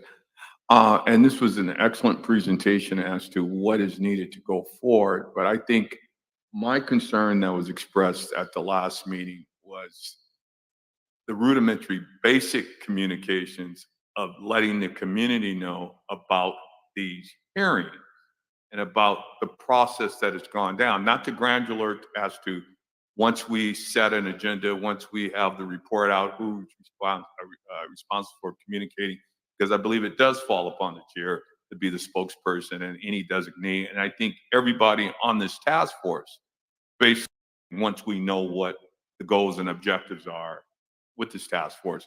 My concern as a person who came out of public relations and marketing was always, I'm getting jammed in the community about when's the next meeting? What's on the meeting agenda? Who's doing what? That's the part that we have failed at. And I think we have a great story to tell, and we're not telling it because, frankly, I thought we'd be in standing room only these 2 days. I thought everybody in California would want to be here because everybody in California that I run into wants to be engaged in this process. And I think we missed the mark in promoting this first in-person meeting. And I think that's where the frustration was, and then and is for me still today. So how do we promote the task force as a whole and the work we're doing and the meetings that we're having in the communities that we're holding these meetings at? Because I talked to Black Press, Regina Wilson she says, I haven't got anything on this. I don't know what's going on. What are you guys doing? And I again, every time I'm in the community, I'm confronted by someone saying, when's the next task force meeting? Or I watched it online, but what's next? So that's what we need to do better, because this will sell itself if we get it to the right people. Yes, I concur. Member Montgomery Stepp, you're recognized. A little mouse voice, get the mic. Thank you, Chair Moore. Yeah, I wanted to comment because I did attend the meeting with Young Communications. Some of my questions should have been directed to the Bunch Center because that's what came up at the last meeting more so than this and this laying out a communications strategy. I do believe that, the deference should be given to the chair with regard to speaking. I've kind of expressed that on several occasions in different ways, in different subjects with regard to this task force. But I do think that we have to further delineate, which is why I asked the last question about augmenting contracts and services. So I completely agree that when we are talking about people knowing what we're doing, people getting to our meetings, people being updated in real time, we are talking about community-based organizations. That's what we are talking about. In San Diego, I'll just point to one specific example. We had no problem getting the rent relief money that we got from the feds and from the state. We had no problem getting that out because from the very beginning, we said we are going to give money to these community-based organizations that know where the people are. And it worked out, and we put it within our structure and our system. So I do agree with that with regard to that type of outreach. But I also agree that we need a communication strategy. What we're dealing with, I'll call you all brilliant and geniuses. What we're dealing with can be very complex and convoluted. And getting that across on a national stage, because we are the example for what we hope to happen in this nation, it does need a larger strategy, and it does need, I think, that level of experience that, based on my brief conversation, that Young Communications has. I think we just need to delineate what is what and what responsibility we're giving to what party. That's what I have been missing in the beginning. And I just, I want to get to that point because we're going to reach the first milestone of this body, which is releasing that interim report. And we really don't have a strategy around how we're going to communicate that. So those are my comments and my perspective. The last thing I'll say is what I thought also was very interesting, is that in Young Communications, a normal process, they would kind of do one-on-ones with the task force members, which I think adds a level of just knowledge about who we are and how to approach certain things and certain requests. And my question to the DOJ was, does Bagley-Keene in any way prohibit that? And the answer was no. So I think there's some things we can still benefit from. So that's my 2 cents. Thank you. So yes, to be solution oriented, Member Grills, you listed out a few recommendations. So in the event you want to entertain a motion related to the recommendations, you can do that now.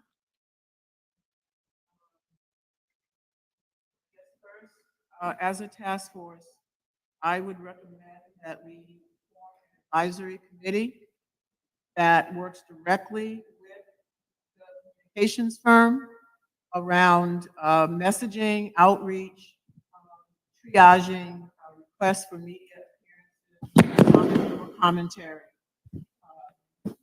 That we need to do that. Is there a second?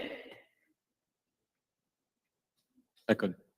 Okay, it's been properly moved by Member Grills and seconded by Member Jovan Scott Lewis that the task force create an advisory board committee that works directly with the communications firm to triage, press, and other related activities to the communication strategy. Any discussion on the matter? Sorry, Member Holder, you're recognized. Seems like Member Grills and Member Montgomery staff have already been working with the communications team. So it seems to me like you guys would, the two of you, would be ideal for the advisory committee. So if I can be recognized, Chair. Yes, you're recognized. Okay, thank you. Yes, that's fine. My concern is how that would bump up against what a few of us have said here, is that, with regard to these requests in the chair and not kind of jumping over that. So we had this discussion about advisory or subcommittee, because a sub, although it's publicly facing, and would allow it to be more than 2 people. But for purposes of this, we might need to turn around quickly, which is the subcommittee can't really do. So I'm kind of in between. I've been thinking about it, obviously, and in between those thoughts.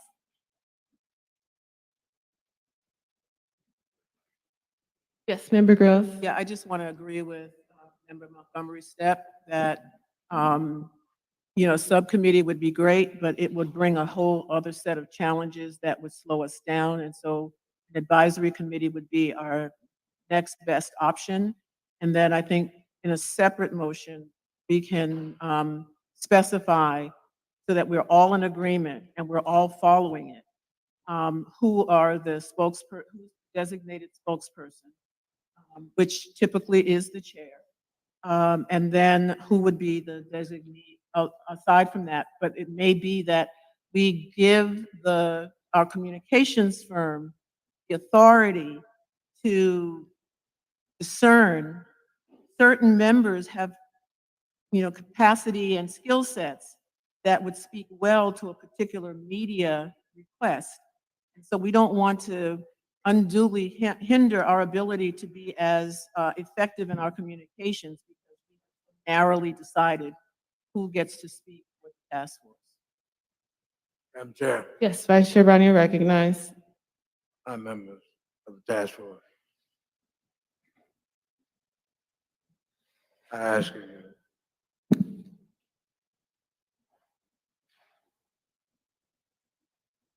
to consider that the chair be spokesperson for this task force. Excuse me, a point of order. You already have a motion on the floor. I'm speaking to the issue. You said you wanted to make a motion. That sounded like a second motion. No, But I'm speaking to the issue. The first motion didn't identify anybody. It was simply to create an advisory committee. And that was seconded. So you want to amend the motion to identify? Who seconded the motion, Madam Bobbitt? Yvonne Scott Lewis seconded. Yes. So are you seeking to amend the motion, which is fine, if that's what you want to do? But I'm saying that there's already a motion that's been made and seconded to create the advisory committee. With the maker of the motion restate. Everybody know what we're talking. Yes, I'll restate the motion. So the motion on the floor, which was properly moved by Member Groves and then properly seconded by Member Jovan Scott Lewis, was to create an advisory board committee, which would consist of 2 members of the task force. And they would be responsible with working directly with the communications firms to refine and formulate a communication strategy, which would include, identifying the spokesperson for press and things like that. So that's the motion on the floor. Okay, so is there? A point of clarity and order. There's a difference between determining a strategy and the issue that's before the House of who would be the spokesperson for this task force. Those 2 different animals. Yes, we agree with you. I think his point is that it seems as in this advisory board committee, the decision of being a spokesperson would be decided by the advisory board committee. I think that was his understanding. Okay, so we can move forward. Is there any further discussion on the motion on the floor? I would just reiterate that I suggest I would recommend Member Grills and Member Holder, I'm sorry, could you speak up, please? again, I would reiterate that it should be included in the motion that the advisory committee consists of Member Grills and Member Montgomery Scott. You can do a follow-up motion for that. So the motion on the floor is. You can amend the motion if you want to make a motion to amend. Right. But you don't have to follow up. It's part of this. Currently. So if she makes an amendment to that motion to include that, then what she would do is say, I move to amend the motion so that the advisory committee will identify the spokesperson, and then that needs to be seconded by a member of the task force. Then you would vote on the amendment, and then depending on what happens with that vote, then you would move back to the primary vote or the main motion. I think that's a, Yes, you're recognized. so I would feel uncomfortable with the advisory committee deciding. Wait a second, hold on. I need to know if she wants to make the motion to amend. Yeah, I'll make the motion to amend. Now you need a second. It's been made. Second. Okay. And then Scott Lewis, member Lewis made the second. No.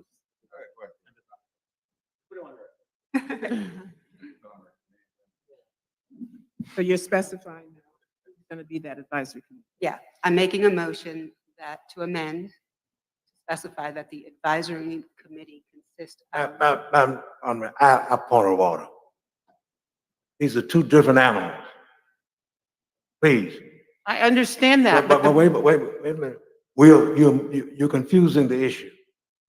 The issue that was before the House, that you made a suggestion of, Dr. Creel, was that would be an advisory committee to deal with communication. That's what your idea was. Order would say we vote on that first. And the other thing is second, about who's spokesperson. Right. No, you're talking about, you got an amendment here. That's just specifying who would be the advisory committee, not who's the spokesperson. Okay, do you have point of order or verification? Okay, so there's been properly moved to amend the motion to state that the advisory board committee that will work directly with the communication firms would comprise of members Grills and members Montgomery Step. And it was properly seconded by who again? Member Jovan Scott Lewis. Okay, is there any discussion on the matter?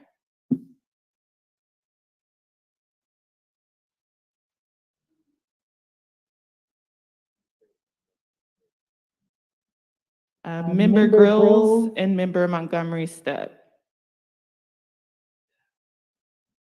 Procedure practice. Now, 3 persons, not 2. Because of Bagley-Keene rules, if it was 3 people, we would have to adhere to Bagley-Keene with, notice and all that type of stuff. And because of the urgency of the situation, we would need to create a 2-person advisory board committee to circumvent around the restrictions of Bagley-Keene. Dr. Brown, all of the other advisory committees are two persons. Chair Moore and myself on the advisory committee for the economic experts. Members Holder and Tamaki on the subpoena powers advisory committee.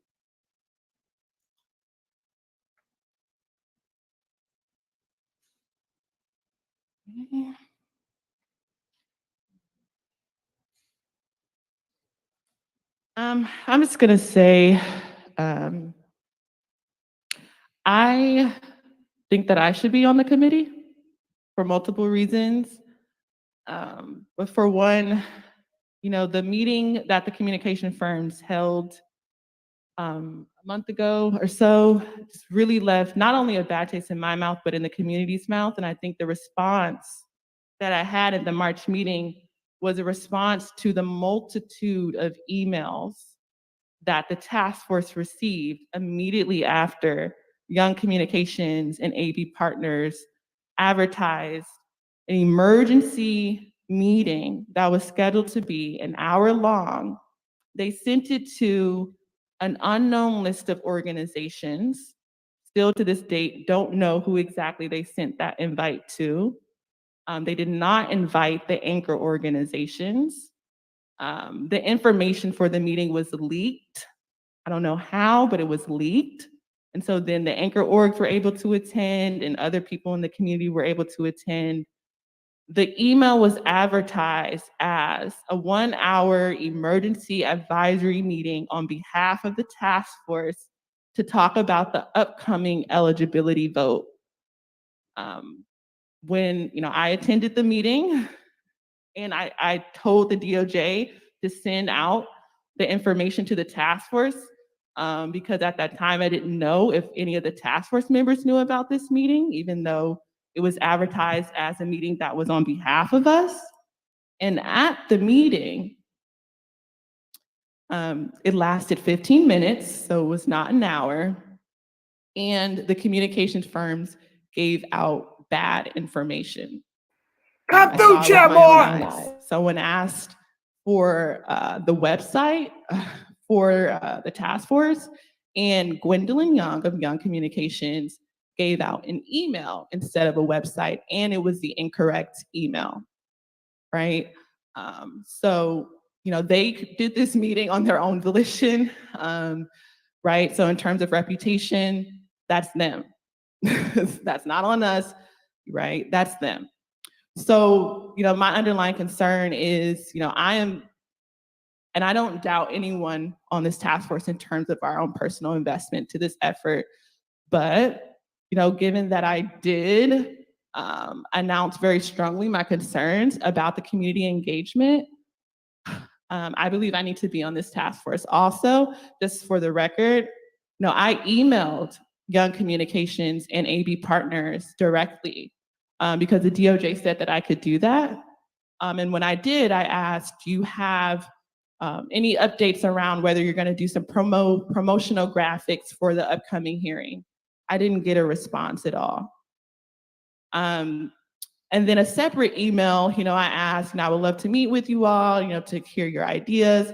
And they sent me an email with some type of strategy, but to be quite honest, it was incoherent. So, again, as chair, I think that I need to be a part of this communications advisory board committee.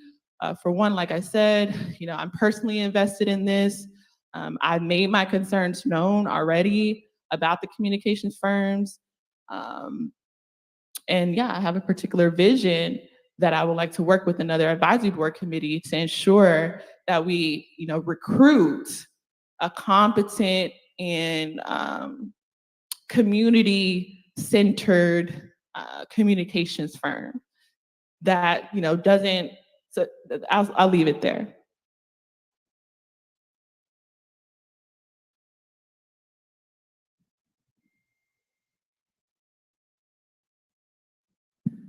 Madam Chair, Vice Chair Brown. what you just shared,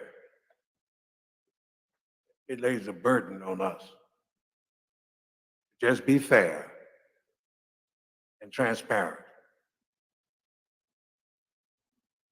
and get on with the basic issue. The proof of the pudding is in the eating. And the previous arrangement for communication has caused the one thing that is compromised. It's compromised communication about this very meeting. I don't think we want to do that. We don't want to stay on that kind of a trajectory. I think we should just pause and take a deep breath here and get centered on the matter of making the main thing the main thing. And the main thing is the people's agenda. Not Amos Brown, not any of us. It's not about us. It's about the people.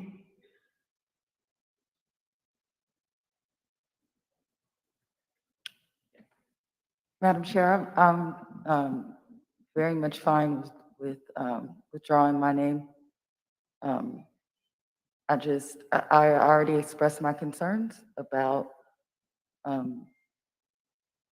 making it more confusing, right, with the two-person, and so I'm okay with that. I don't know if there is, Madam Parliamentarian, if there's an official way to do that. Do we still need to vote on the motion or what? Okay, let me clarify where you are. The only thing you're voting on now is the amendment. You're not voting on the main motion.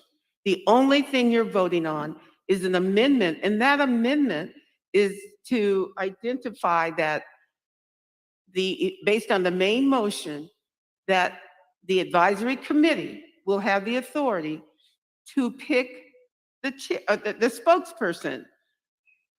No, no, Ms. Johnson. The amendment is, it specified the main motion, which was to add the members of the committee, which would be myself and Member Grills. And that's why I was asking for clarification about removal of my name. No, that is not what her amendment was. Was it? Because would you repeat your amendment? To allow the advisory committee To consist of two members, Member Grills and Member Montgomery. to do what? To consist of Member Grills and Member Montgomery Step. In reality, that's Okay, more than I'm an sorry. amendment, that's a That is substantive correct. motion, but. Okay, that is correct. But then there was also a question with respect to what their authority would be. No. That wasn't a part of, that wasn't a part of the motion. Well, then Said I that would be a apologize separate, because that would be a separate motion to, as a task force, designate the official spokesperson for the task force. that was part of your original. No, See, that I was a heard that separate motion. That's a separate motion altogether. It hasn't been put on. Point of clarification. Okay, so that's where your. Member Montgomery Step is recognized. Yeah. I would just ask that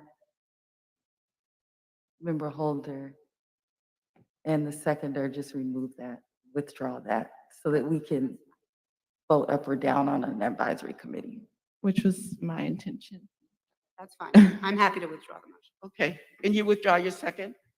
Yeah, I withdraw this. Okay, we're back to the main motion. Okay, great. So now we're back to the original motion on the floor, which was properly moved by Member Grills and properly seconded by Member Scott Lewis to create a two-person advisory board committee to work directly with the communications firms on developing a communication strategy. Developing and implementing, excuse me, a communication strategy. Any discussion or further discussion on the motion? Hearing no further discussion, I'll turn to Parliamentarian Johnson for a roll call vote. Thank you. Okay, thank you. I will call, beginning with Madam Chair. Aye. Vice Chair Brown. No. I'm sorry. No. No? Yes. Member Bradford?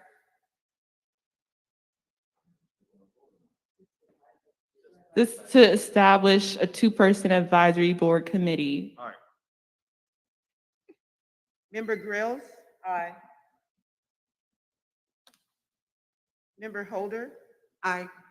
Member Holder votes aye. Member Lewis? Aye. Member Lewis votes aye. Member Tamaki? Aye. Member Tamaki votes aye. Member Montgomery Step? Aye. Member Montgomery Step? Madam Chair, there were 8 members voting. 7 members voted aye and 1 member voted nay. Thank you, Parliamentarian Johnson. So there are 7 ayes, 1 nay. And so the ayes have it and the motion carries. So Chair, you are recognized, Vice Chair Brown. I make the motion that after due consultation with this task force, that the chair will always be the spokesperson for this task force to the media on weighty issues regarding reparations in this state. Is there a second? It has been properly moved by Vice Chair Brown and seconded by Member Montgomery Step that the chairperson of the Reparations Task Force is the official spokesperson for the task force for media engagements. With due communication with the task force. So I'll restate the motion. What does that mean? So this motion on the floor is that the chairperson of the task force is the official spokesperson of the task force with due communication to the task force. That's the motion on the floor. It's been properly moved and seconded. We'll move to discussion. I think member Scott Lewis, he said, what does that mean? Yeah, meaning the due communication. Don't know. Can you clarify what due That communication? that number one, on weighty, I put that in there. Issue, determining issue. Well, Chair would have the courtesy to communicate with this task force. yes, and I'll just say to add to discussion, that's already been happening, right? In the event that, you know, press has reached out to me and has stated they wanted to specifically talk to me, I've respected that. But then in other opportunities, for instance, with MSNBC, Jovan can speak to that. I actually recommended for Jovan Scott Lewis to appear on the show rather than me.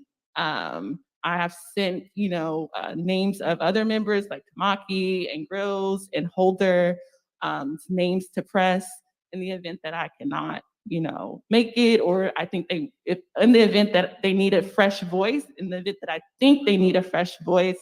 So I just want to state for the record that that's already been happening. So is that what Dr. Brown is suggesting? Okay.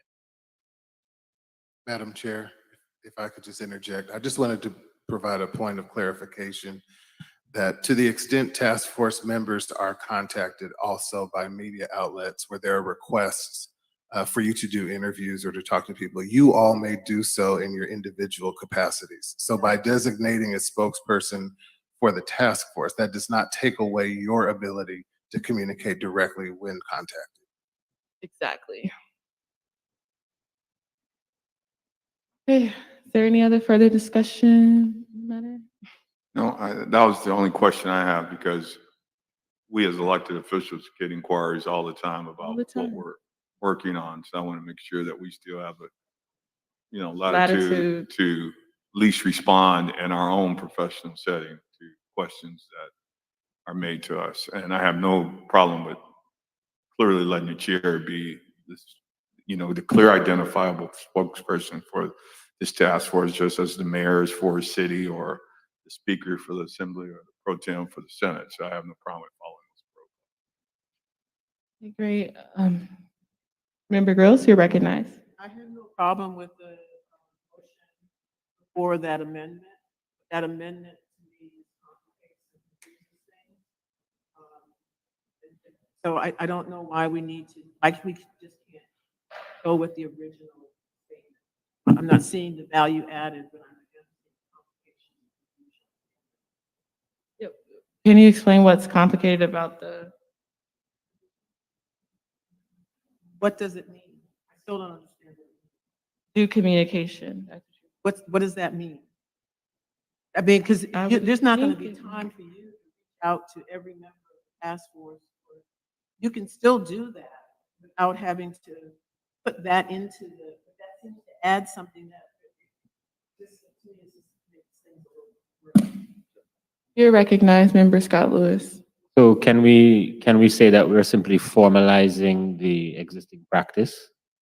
Is that a good way to interpret what you're suggesting, Dr. Brown? Yes.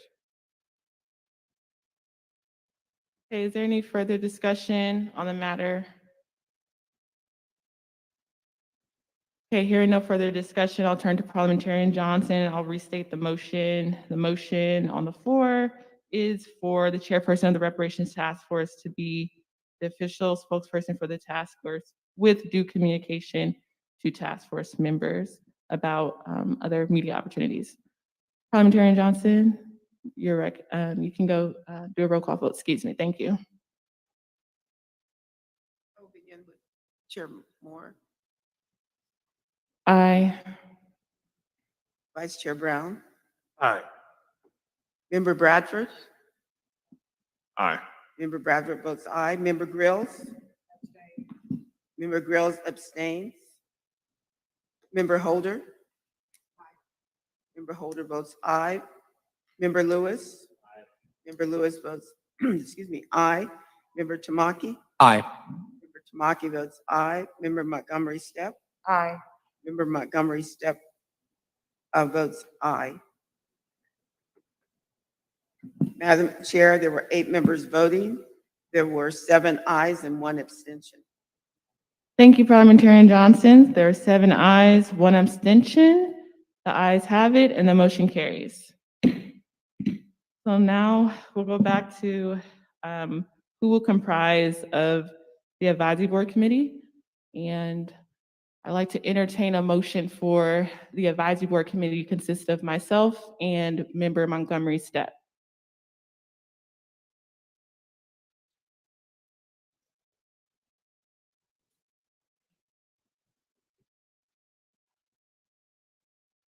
I move that Member Montgomery Steppe, chairperson. Is there a second?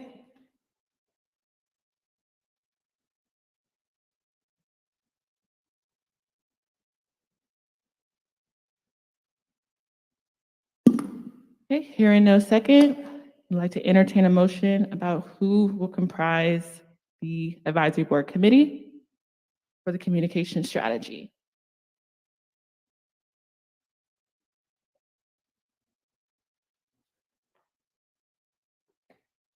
I would make the motion that the 2 individuals who have done it this far, Dr. Grills, and okay, she says no, so I would think. And then Chair Moore then, okay, Dr. Grills and Chair Moore should comprise the advisory task force. It has been properly moved by Senator Bradford and seconded by Member Scott Lewis that the advisory board committee to develop and implement a communication strategy is comprised of Member Grills and myself. Is there any discussion on the matter?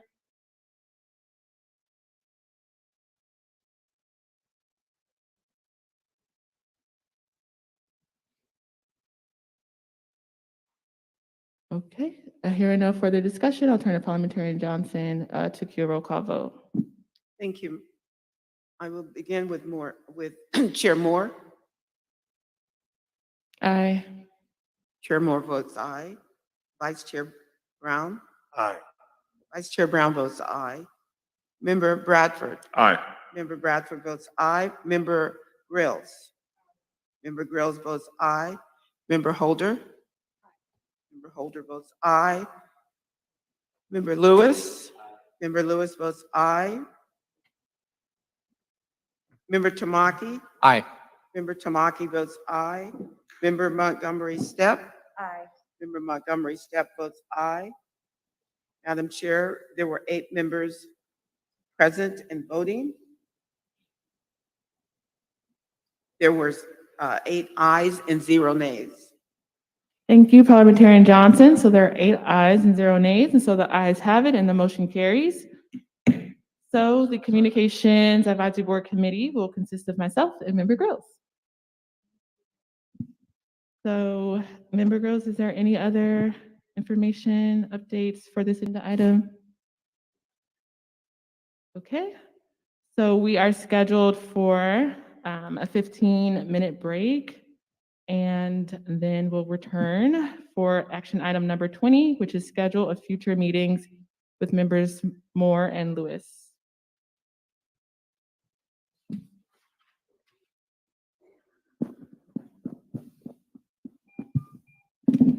Well, y'all, they done got on my last nerve. Okay, to fill some of y'all in, because y'all not over here in the chat, and you're probably wondering if you just popped in. Shout out to Facebook and Twitter. I can't see y'all. Let me turn down the jazz, y'all. Put it under this voice. I done been so excitable today. I done wore myself out. Love my folks says, I feel sad that Camila will have to work closely with Grills. Let's cover Camila with prayers and good intentions. Thank you, love my folks. Oh no, I actually feel sorry for Grills. That Chair Moore is fire. The children shall lead them, family. Well, let me turn it down just a little bit more. They got it up real loud over here. Hold on. I just want a little taste of it. But for those of y'all, okay, I just muted it, y'all. I just cannot. That was as low as it would go. Anyway, on my end. Excuse me. Anyway, like I was saying, many of you may not know what just happened. Well, we've got some race-based reparationists in our midst on this task force that did a real nefarious move with the communications firm who has been paid. Well, I don't think that they've been paid the entire $1 million. One of my comrades was saying they may have been awarded $1 million, but they kind of give that money to them piecemeal. Well, as some of you may or may not know, we didn't have a huge standing room only kind of turnout up in our first very live task force hearing over there in San Francisco at Dr. Amos Brown's church. And we're sitting up here wondering what is the communications company doing? Well, long story short, before we put in a vote on who should get the reparations, right? We've been fighting almost a year with the Pan-Africanist interventionist Lisa Holder and Cheryl Grills over here on this task force with Tamaki, playing the bench, and Reggie Jones Sawyer. Okay, we have just been fighting for almost a year to make them unask our repair. We brought in Chemerinsky, who said that, you can't do anything based on race given Prop 209. It will be challenged akin to what happened to the Black farmers. Remember how Biden set aside $4 billion out of that COVID money? And the white folks and the immigrants, even though the immigrants share in that $4 billion, they went along with the white folks to file a claim for reverse discrimination. They filed a lawsuit for reverse discrimination. And now those farmers, those Black farmers, Freedmen farmers in particular, are under threat of being foreclosed on by the agricultural department because that $4 billion is locked up given the lawsuit. Well, that's what was happening out here. So on a couple of the meetings, Cheryl Grills sat up here and said, well, now we've been at this damn near a year on our own dime, trying to get the word out, trying to stream it and get the people involved, because we needed folks, especially out here, to know we're over here doing this so that we could get more folks watching as oversight for the task force committee. So anywho, Cheryl Grills had said on not one, but like 2 meetings that not enough people knew about it to put who should get repaired to a vote.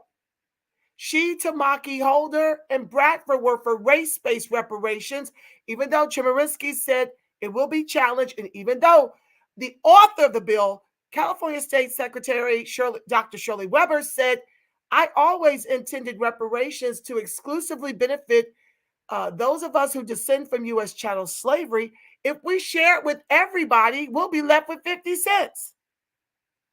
I, of course, as always, argued at the top of every meeting that the African Blacks down here are far wealthier than us. I shared that they were $60,000 liquid to our $200 liquid, that their total assets was $152,000 to our total assets of $30,000, and that our income was $53,500 to their income $115,000. I stressed this practically every call, and yet Grills was saying, well, we don't have enough people watching. Well, the goal was to get more Pan-Africanists on the line. And she bought in who she could. These things go all day for 2 straight days. She bought in who she could, but it wasn't enough to overpower Freedmen. So what do? They collude. Well, it's allegedly, okay? Now, y'all tell me if it makes sense.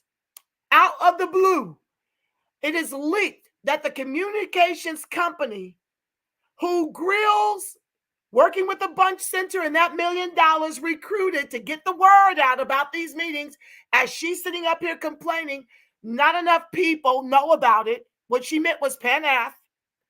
All of a sudden, out the blue, one of my orgs leaked to me that they were holding a meeting. It was urgent. It was going to be for an hour. And they sent out a poll on who should get reparations. Now, is it me or did this happen by osmosis? And so what Chair Moore was made aware of this meeting, and she, like me, put 2 and 2 together, like all of us did, okay? It ain't just me. It's a bunch of folks working in the grassroots. Anyway, we put together that the fix was in. And all of a sudden, Member Grills, you were the same one complaining not enough people were here. And out of the blue, the communications firm that you and Bunch Center hired with that million, not the whole million, a large portion of it, to get our messaging out so that we can have standing room only. All of a sudden, they're sending a link. They're not the anchor org. They're the communications firm hired to get the word out that we're over here, okay? And so all of a sudden, they're dropping private links to a select group of people. None of the anchor orgs were invited, okay? None of the grassroots were invited, but they were staging a private meeting. Well, Miss Powell, who's in the chat, as brilliant as she is, she advised that we not put our grassroots organization, just take the poll. Just say you're representing yourself and you take the poll, and then you put Black American descendants of U.S. chattel slavery. Strictly that. We followed her rules. We got the word out to all the other grassroots to do the same. And they allowed us access to that meeting. So when we show up to the meeting, they don't do anything but kind of introduce themselves. It was just a real pansy kind of meeting that was supposed to go an hour for them to get support around race-based reparations. But Freedmen fled the zone. To their surprise, they were shocked. And so they pivoted and did some light frou-frou-la kind of meeting for 15 minutes that kind of, regressed into just introducing themselves as a communications firm. That wasn't the original intent of that meeting. Now, fast forward, we finally had the vote. Freedmen flood the zone because we figured them out. Freedmen flood last month's task force hearings to speak on eligibility. Thank you guys all over the country that stood on the line for 90 minutes to be able to speak. Not everybody was able to, but I swear there was about 500 deep up in there from all the grassroots all over the country, flooding the zone so that we would not get Pan-Africanists in that task force meeting caping for race-based reparations. And so we prevail. And so what Reginald Jones Sawyer did, who was race-based reparations, he creates a bill, doesn't tell the task force anything about this bill. He's making a backdoor sidebar bill that we found out about to extend the study through 2024. I believe it was because he was angry he didn't get his way on race-based reparations. We only won by a thin margin, 1 vote. That was Bradford, who seemed to be on the fence. He was the reason it was delayed, okay? He was the reason it was delayed. So we prevail on lineage-based reparations. Now, all of a sudden, you got a bill from Bradford. We prevailed on lineage-based. Bradford creates a bill, and that's what we've been fighting for the last 2 days. And that's why his ass done left the task force hearings. He didn't even show up live, and he was in and out because we have been grilling his ass since yesterday about this bill to make us wait another year on a study when they've already been allocated to. When you do that, you slow up any repair. We can't get repair until he stops pressing the snooze button. And not only that, they're up in San Francisco live. Now, everybody knew we were going live in the Bay over at Dr. Amos Brown's church for this particular task force hearing. You done awarded $1 million to the Bunch Center, Dr. Grills and his communications firm, and they don't even have enough people. It ain't standing room only out there. They just got a few folks to turn out. And so what you just saw happen was an oversight committee. And Camila nominated herself. I guess she kind of knew Monica would be just rant over, okay? Monica would have just been ran over. And so Monica decided to step down, and then Chair Moore decided to nominate herself. And of course, Grills is in there, but it's kind of perfect because now there could be some oversight, and Grills can't pretend like she ain't putting a battery in the back of the communications firm and coming to us and lying like I had nothing to do with what they did. That was something they chose to do. Blah, blah, blah. Listen, no, it just lines up perfectly with your complaints, okay? Your complaints about not enough people, meaning Pan-Af people, because we've been putting in the work, getting the folks to find out about the reparations task force hearings on our own dime while they hold the bag and do nefarious things to undermine our efforts here. So I feel bad for Grills because I know Camila Moore, Chair Moore, ain't having this. Like she said, she was the one to bring it up at the last hearing. So let her be in charge of it since she brought it up. I couldn't think of a better person. Shanna says, Reverend Brown knows what's up. That's why he was trying to nominate her to be the spokesperson. Yes, Shanna, that's true. And she's been the spokesperson. She's the only one I've seen being interviewed since the victory on lineage-based repair. But the challenge we were having was that he was trying to make her the spokesperson when the issue was, now correct me if I'm wrong, because I'm multitasking. The issue was an advisory committee to have some oversight with this communications company that was hired by Grills and the Bunch Center. That was my understanding. So yes, I believe she's a beautiful, wonderful, great spokesperson. But the bigger issue is, why aren't the live task force hearings standing room only? Why isn't all the blacks in San Francisco at this meeting the way they hurting behind immigration and white folks, locking them out of everything? They have taken everything. They have gentrified blackness right on up out of San Francisco, and the ones that remain are resolved to living in RVs on the side of the road. And now they come to take over Oakland, from what one of my comrades shared in the chat. Rap fan, I have a feeling this thing's moving, that Camila went into Tyreek's Twitter space the same night they won lineage based. Oh, she may have, Rap fan. She's been everywhere. I've seen her everywhere, and I'm so proud that she's everywhere speaking on it. I agree with you on this, Angela. Thank you. Yeah, family, listen, this is a lot, y'all. Y'all need to be taking notes, the grassroots throughout the country. Look at the nefariousness from all directions. Y'all need to learn from our oversights. I'm telling you, we are flying by the seat of our pants. We are flying, and just thankfully, things get leaked to us, told to us, and then we can get the grassroots in the country to help us. We're here to help y'all in the same way y'all are helping us. This is the fight, family. You are looking at it live and in living color, and you only talk about state-based repair. We not even got to the federal. We need all hands on deck. Please Gmail me if you want to get involved in your state. I can hook you up with whomever's fighting in your state at the rep respect. I'm putting it in the chat at Gmail. I think what I'm going to do is power walk afterwards because I'm not in a position to really chat when I'm outside working on that hill. So I'm just going to continue in the chat until they finish. It should be a very, very small next segment. Let's hope. I didn't think this would go that damn long.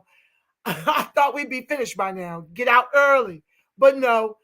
The African dude killed by cops was Congolese, I believe. Oh, Lord. Yes, I saw something about that. Yeah, well, Mouthy Megan, I saw your video on that, sis. It was fire.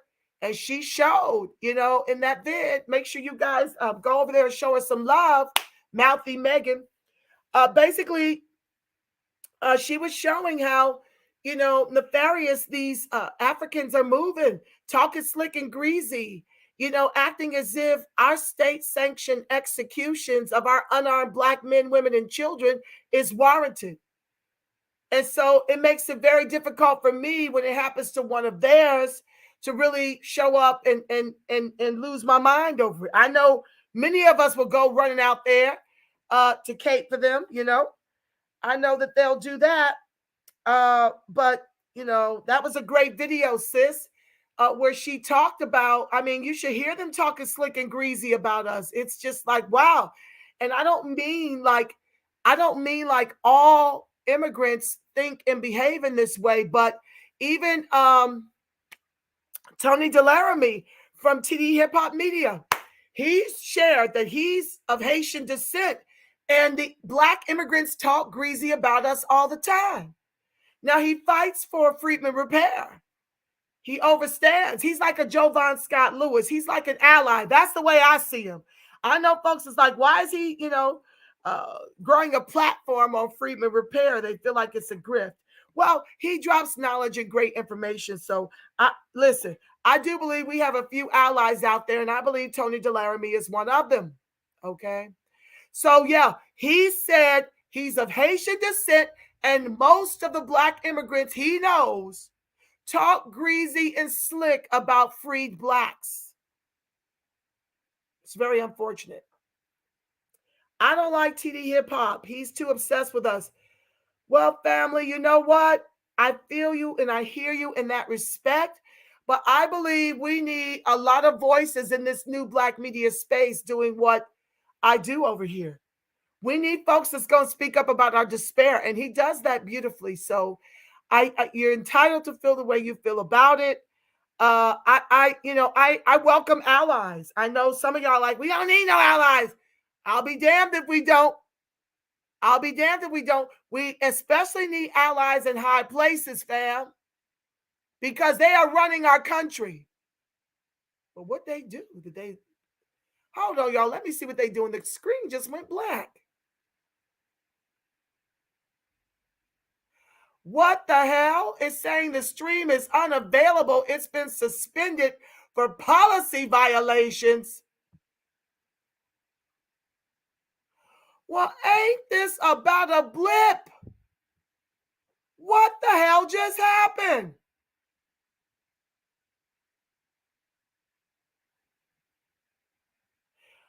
Y'all, they done shut the stream down for stream is unavailable and suspended for policy violations.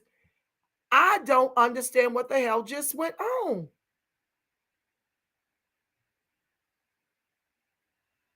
Y'all, let me phone a friend.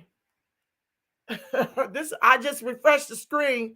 This is the message I'm getting. Let me call up ETM. Hold on.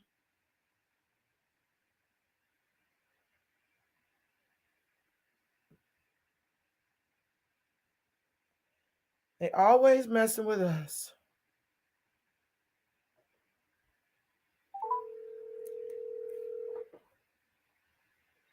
Y'all stand by.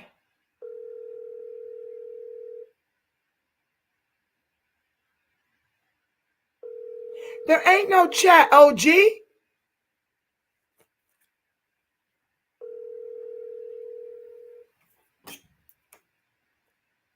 Oh my God.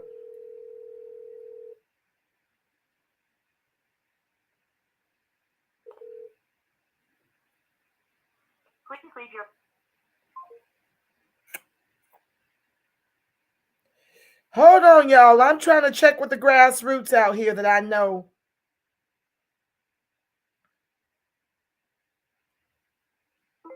Does anyone know what just happened to the live stream?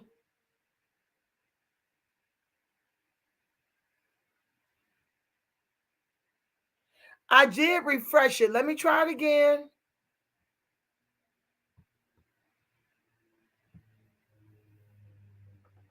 It keeps saying the same thing, y'all. Hold on. This is unreal. Just a second, y'all.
Wow.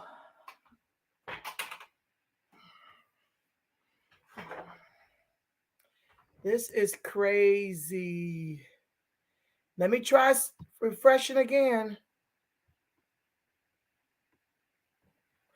Stream unavailable. Stream suspended for policy violations. Let me see what the back channel is saying. Hold on.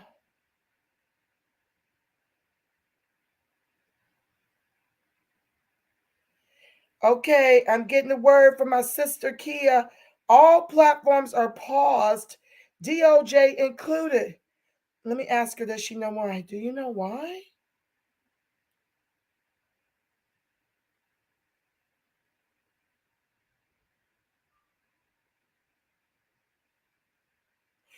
Ms. Powell, I didn't even know they were still on Blue Jeans. The Department of Justice with a violation? A person from ETM is there in the room at the actual meeting. She's saying she is going to go tell the DOJ that there's a problem going on. Okay, thank you, Danielle. I just called ETM. They're not picking up the phone. Nobody's sure what's going on. Wow. Okay, guys. Let me just read some of the comments while we wait till they get back. I don't know. It's happening to everybody's down. So we'll just give it a few minutes. Let me see. So I filled you guys in. Everybody's wondering what happened and why are we having this long drawn out segment on the communications team. Folks, you know what, guys, y'all got to be ready in your states, man. It is a lot going on all the time. Who's got a new comment? Let's see. It's titled AB 3121, California Reparations. Oh, they're back. Okay, family, hold on.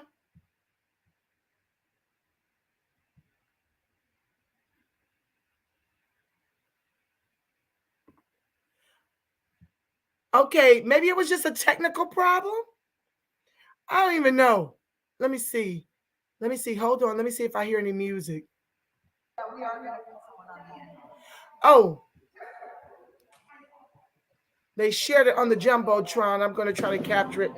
Okay, they're back. Okay, let me be quiet, y'all. Hold on.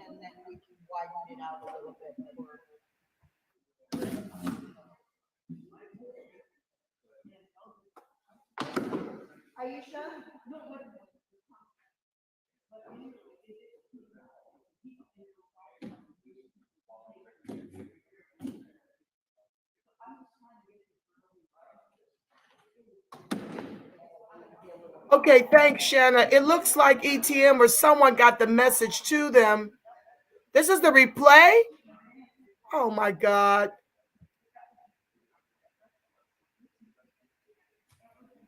Okay, let me refresh again and see.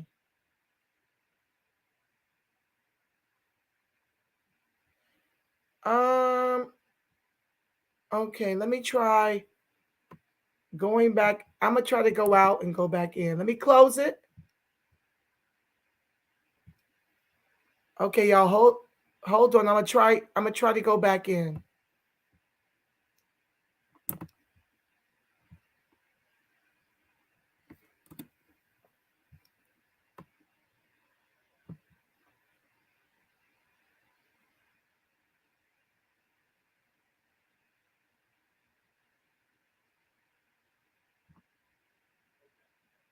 Wow. That's the replay, y'all. Let me come back over here and see what y'all got to say. That's not the one. CJAC members are there. It's also on Third Baptist website. Okay, let me try. Hold on.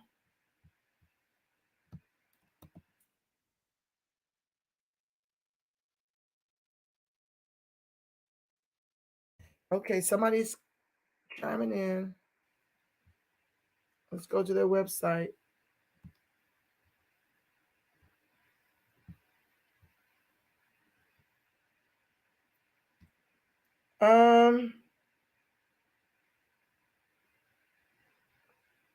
It's only the replay, y'all. Wow. Okay. Thank you, Miss Powell. Well, y'all.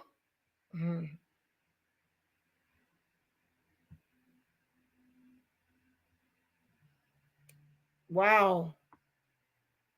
Not quite sure what happened. And hold on one second. I'm going to try again.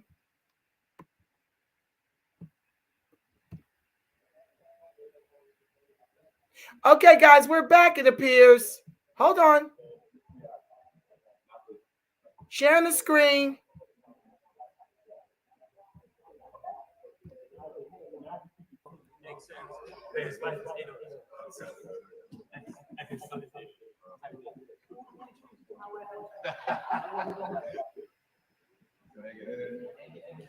Is this it?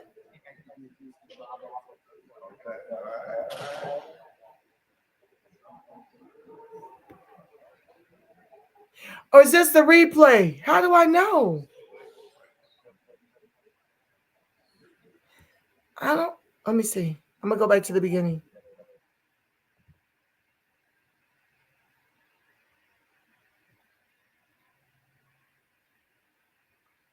Uh-oh. I think this is only the replay, y'all. Yeah. Hold on.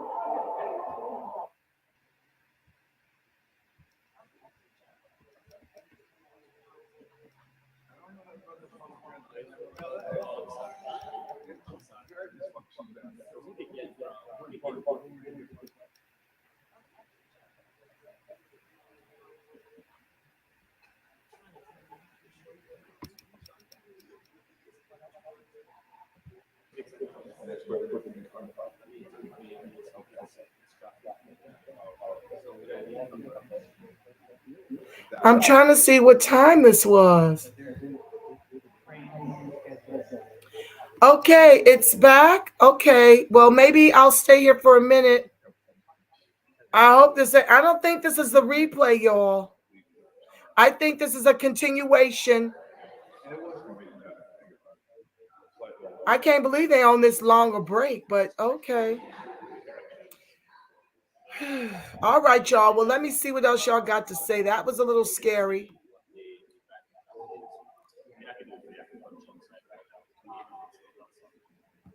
Okay, let me see. Hold on.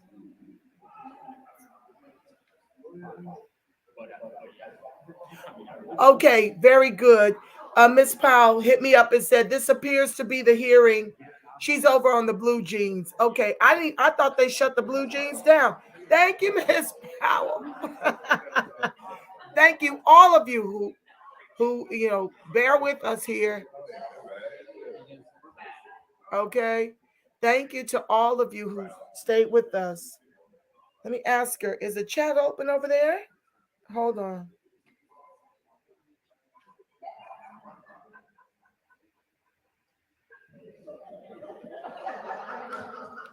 Okay, y'all. I thought they shut the blue jeans down, but I guess they're doing blue jeans. Okay, I'm asking her if the chat is open over there.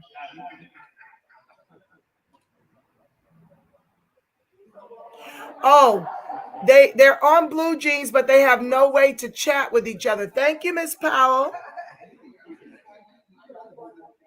Okay. Well, they're just live streaming it. So, yeah, they're clearly not back from break yet. The way they giggling and cackling over there. Okay. In regards to the state judicial hearing being held at a church, what about the separation of church and state? Okay. Oh, they're back, Yes, y'all. I'm a thank mute. you. Stand by. All right. Oh, wait, where's...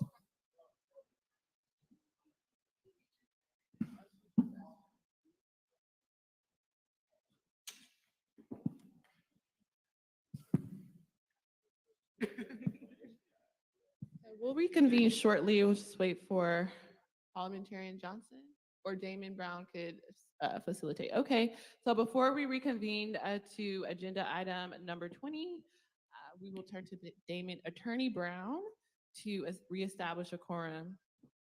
Thank you, Madam Chair. Chair Camila Moore, Present.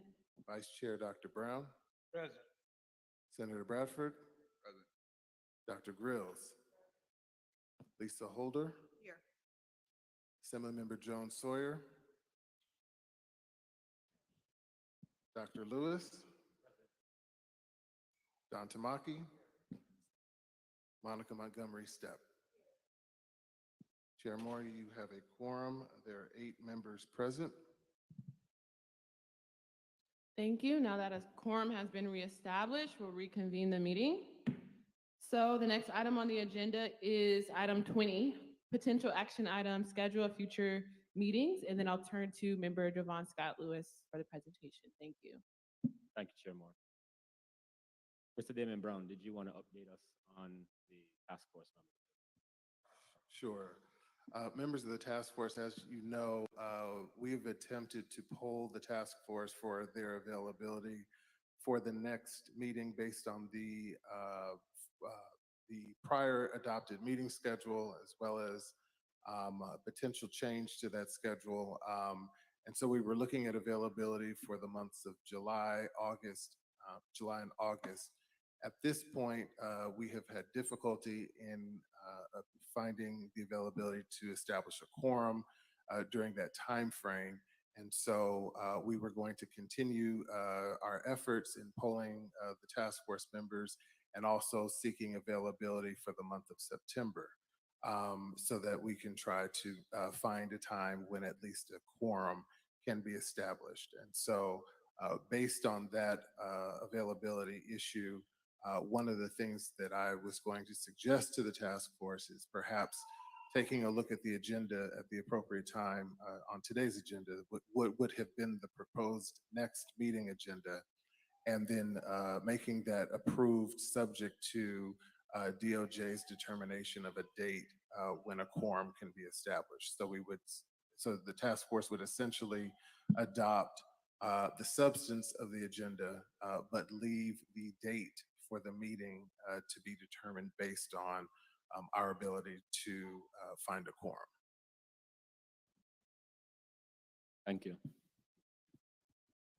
So I think one of the first things we need to establish is how the task force members feel about having our next meeting month of September.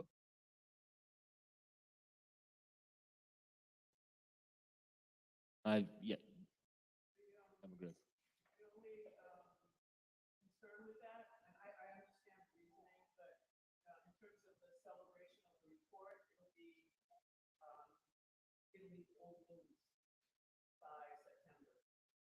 So we may miss an opportunity to really engage the public around the content of the first report or the interim report. Any?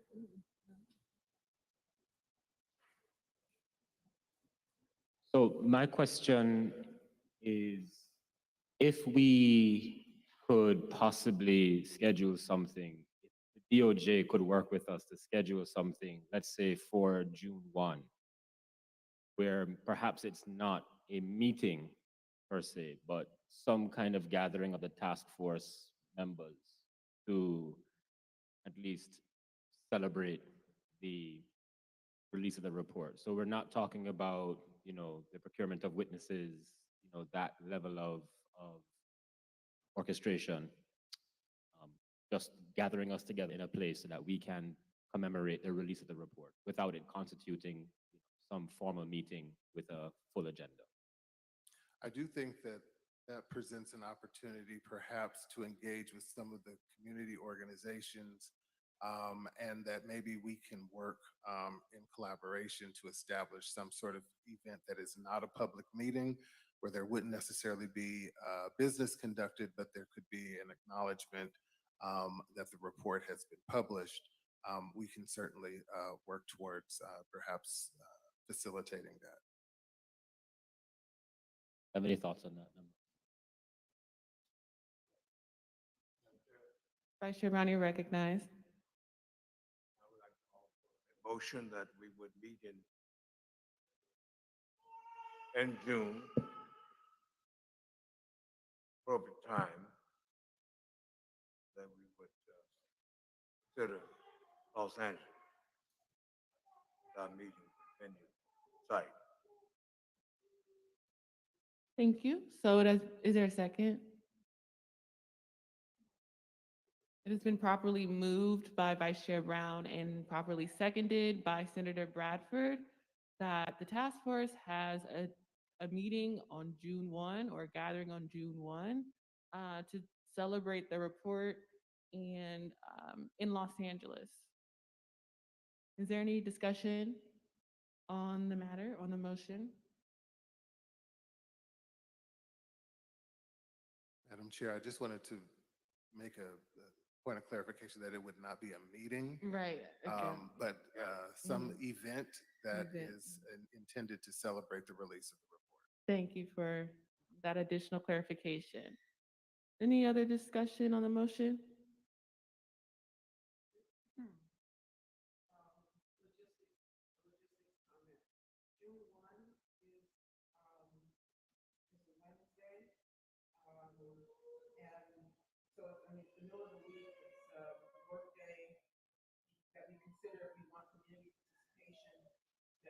About it, we think about the time of day that we might hold that.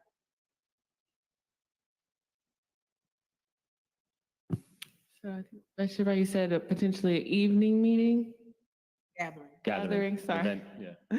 An evening gathering on a Wednesday, June 1st. Yes, Member Tamaki, you're recognized.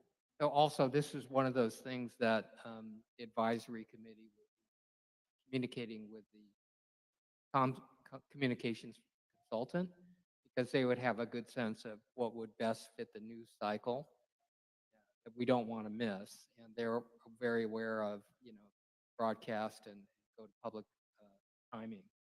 So, but in general, I agree about the accessibility by the public, but this is an event that we can't miss because it's a big deliverable task force.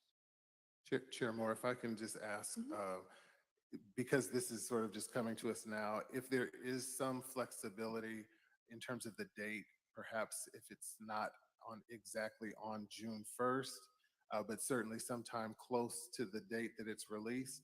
I'm also aware of the fact that I know that Los Angeles was suggested as the next meeting location, but perhaps the Capitol in Sacramento is a facility that we could use for free. I'm also thinking in terms of the logistics of it all, that might be a location that we could use. And certainly we can coordinate with the task force as we start kind of planning things to make sure that the location and the date work for folks. I just want to get a little bit of flexibility to be able to put this together. Okay, so flexibility on the location for the gathering. Is there any other discussion? I You would wanna withdraw the like to motion? suggest that we move expeditiously nail down, this has been a convenient time, that is held in the evening, and there's one site there that would accommodate a whole lot of people, and in keeping with the tradition of the church, the faith community, St. Paul's Baptist Church has more than enough space to accommodate us. It's available. Remember that first meeting about that mule, that acre, 40 acres. There's 20 black preachers who met with General Sherman. January the 12th, 1865. In the evening. Okay, so I know there's a motion on the floor that has Los Angeles as the affixed location. So I don't know if Vice Chair Brown, you would want to withdraw your motion and then someone would withdraw the second, and then you could reintroduce a motion that allows for some flexibility in the location. All right, I will. There's Senator Bradford, Bradford. you can withdraw your second. Thank you. So then now we can reintroduce a motion for gathering on June 1 in the evening with some flexibility with the location. Anyone would like to? Did you say flexibility in the date as well?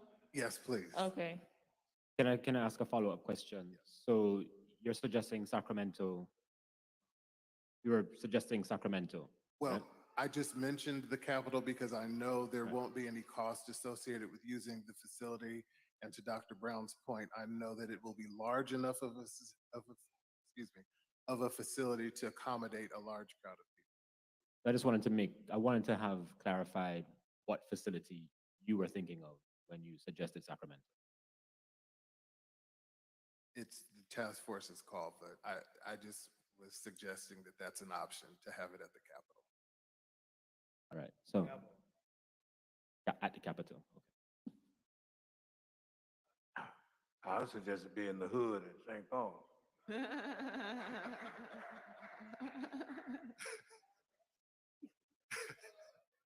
Yes, I remember Tamaki, you're recognized. So I think the idea about having it in the hood, I would just say that the one significance of this report is that it's issued by the state of California as the imprimatur of the state of California.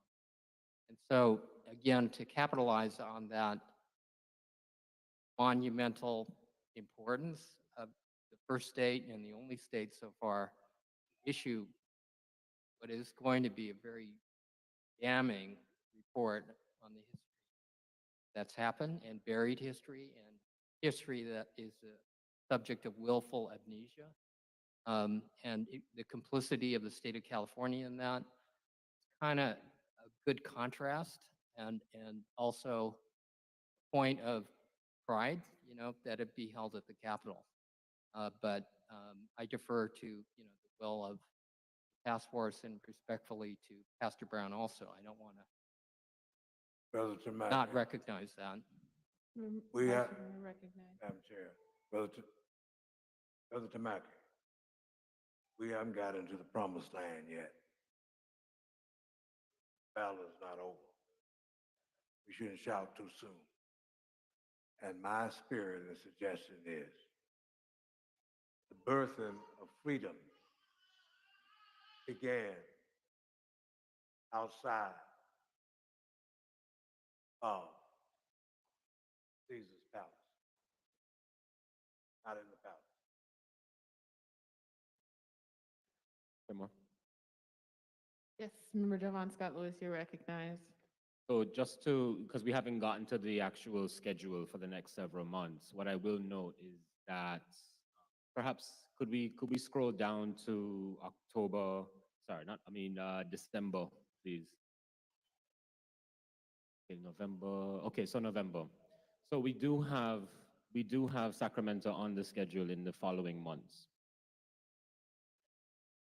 At which point we could absolutely go with Dr. Brown's recommendation of location at that time because the DOJ and those involved with the logistics have ample time to prepare that site. I think what the DOJ is worried about is the fact that they will be, I imagine, working right up until the last minute to prepare the report for the June 1 release, and adding any additional logistical challenges might complicate things in preparation for the actual release of the report. So having the June 1 meeting at the Capitol actually reduces the burden logistically.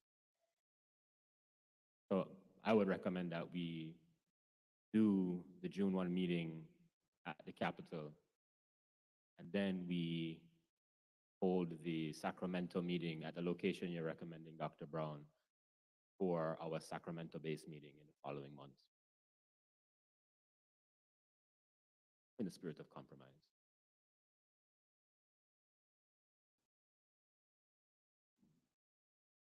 Okay, so there's no motion on the floor as of yet. So if anyone would like to entertain a motion related to the gathering in June, that takes into account what we've just discussed, we can do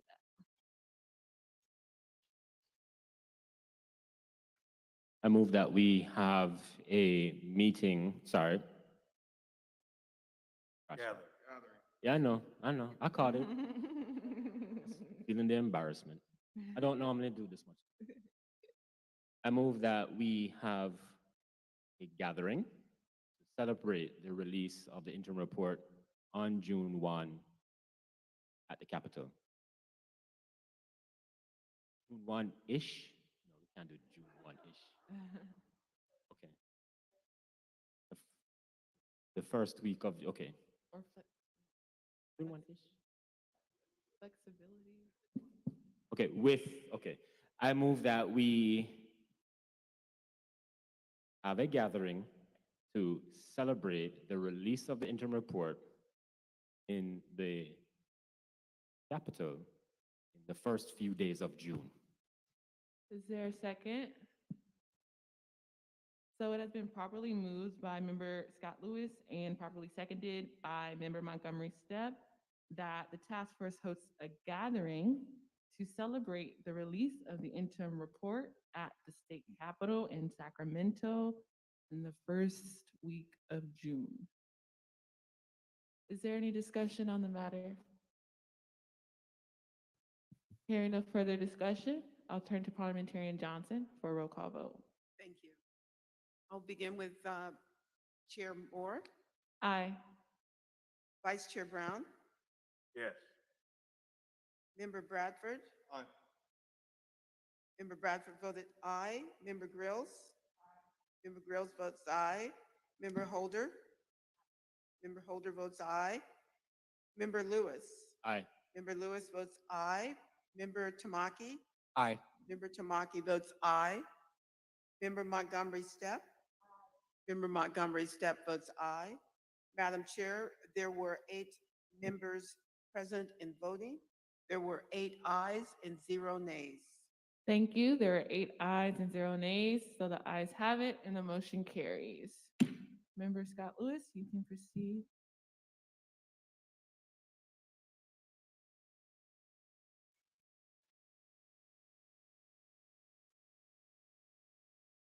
Confirm that that's the version of the agenda of the schedule that you sent. Like when you last version. It's not, because the schedule that I sent, it was every other month and not.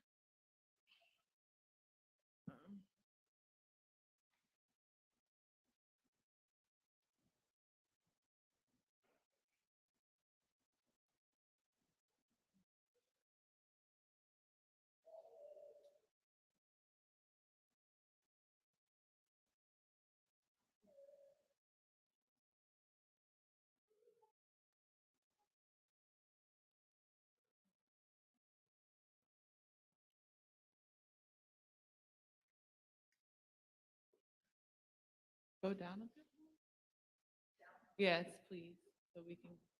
Updated version should have Sacramento in December.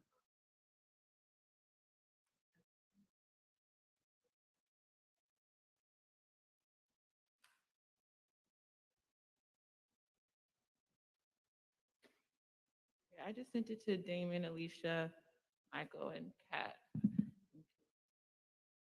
Need it to be at the front of your inbox.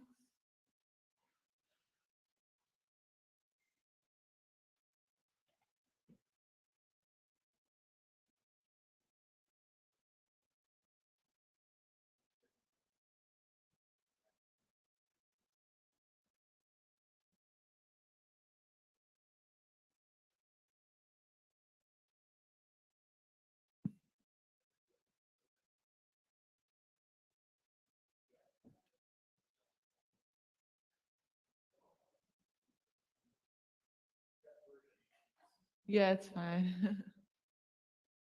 So I just resent the newest version. Yes, to Michael, Kat, Damon, and Alicia. Did I send it to anyone else for now?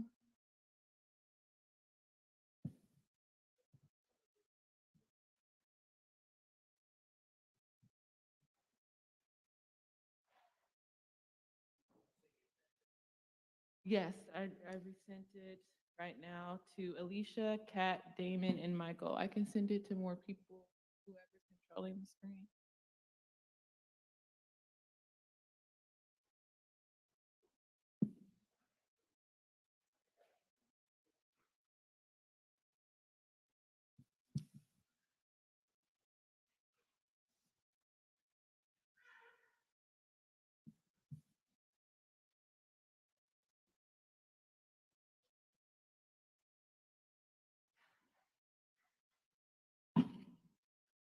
Yeah, that should be.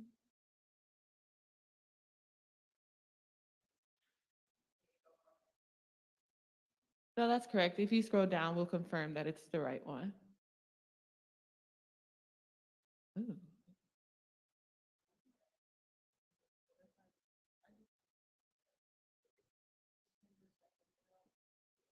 So I'll send it to Noel, but I sent the correct version to the 4 people mentioned. I'll send this directly to Noel right now, but it's still not the right one.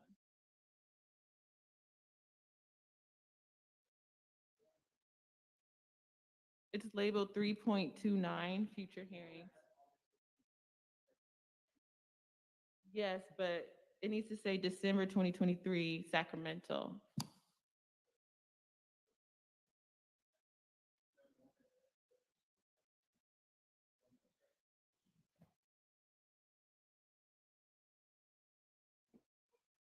Not. Oh yeah, that is it. It's it. Yeah.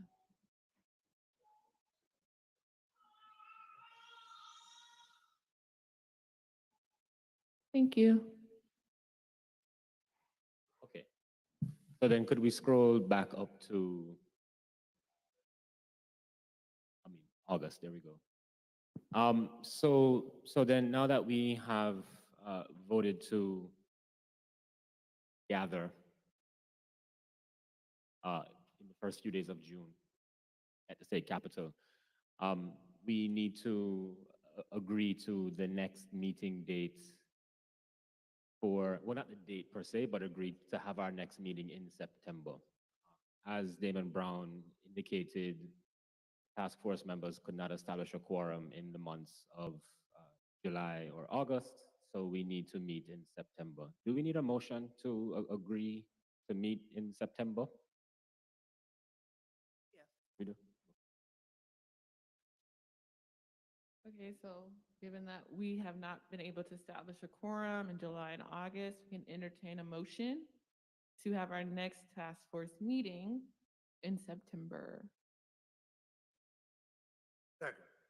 Okay, so it has been properly moved by Member Montgomery Stepp and properly seconded by Vice Chair Brown that our next official task force hearing will occur in September of 2022. Is there any discussion on the matter?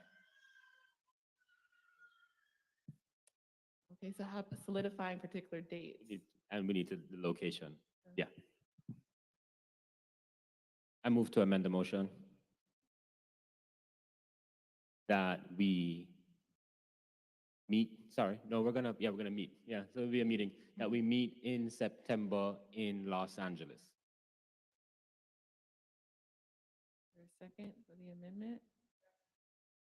So it's been properly moved by Devon Scott Lewis, members Devon Scott Lewis, and properly seconded by member Grills, that we amend the motion to include Los Angeles as a location for our next hearing, which will occur in September of 2022.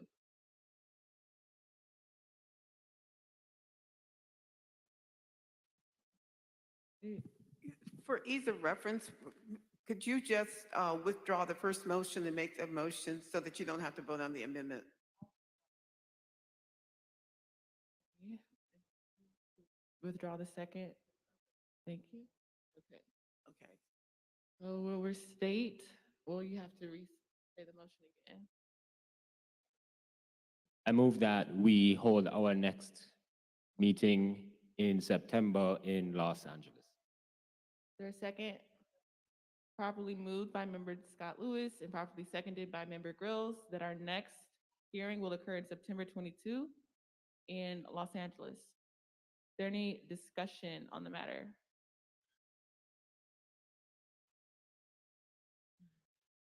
Okay, hearing no further discussion, I'll turn to Parliamentarian Johnson to stop. Yes, go ahead. Thank you. Madam Chair. Aye. Madam Chair votes aye. Vice Chair Brown. Aye. Vice Chair Brown votes aye. Member Bradford. Member Bradford votes aye. Member Grills. Member Grills votes aye. Member Holder? Member Holder votes aye. Member Lewis? Aye. Member Lewis votes aye. Member Tamaki? Member Tamaki votes aye. Member Montgomery Stepp? Member Montgomery Stepp votes aye. Madam Chair, there were 8 members voting. There were 8 ayes and 0 nays. Thank you. There are 8 ayes and 0 nays, and the ayes have it, so the motion carries. Our next task force hearing will occur on September 22, 2022 in Los Angeles. Member Scott Lewis, you can proceed. Okay, thank you. So what Chair Moore and I want from the task force is effectively to agree to the schedule for the remaining life of the task force, meaning the months of meeting and their locations, and then to secondly agree to the topics of discussion for those meetings. And so if we can reference so the question is, do the task force members actually have this? The task force members do not have direct access to the correct schedule. That should be assumed, right? Okay, so then if we could please very slowly scroll through the schedule on the screen so that the task force members may become familiar with what we're proposing.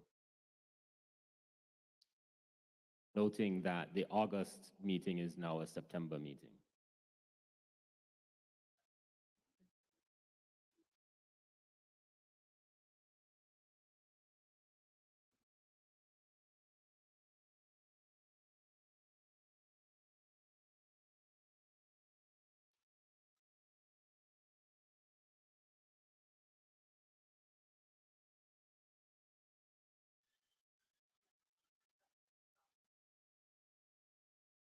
Member Holder is asking if you could email that to the task force members, updated schedule, please.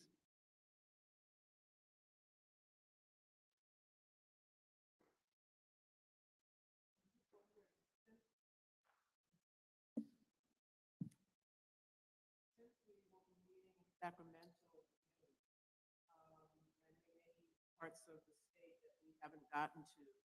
Might we consider December somewhere other than that? So these are just mere recommendations. So as the advisory committee, we basically came up with the locations based upon prior discussion about how we wanted to have meetings represent the various areas of the state, effectively Northern California, Southern California, and the Central Valley. And we tried to attend to the responsibilities provided or asked of us by AB 3121 and to effectively spread them out over the remaining meetings.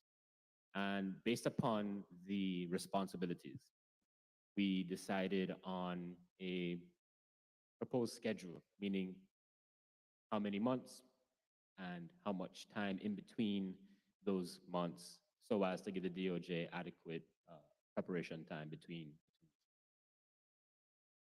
However, the locations or their schedules are not set in stone, mere recommendations, which is why I'm asking for you all to review.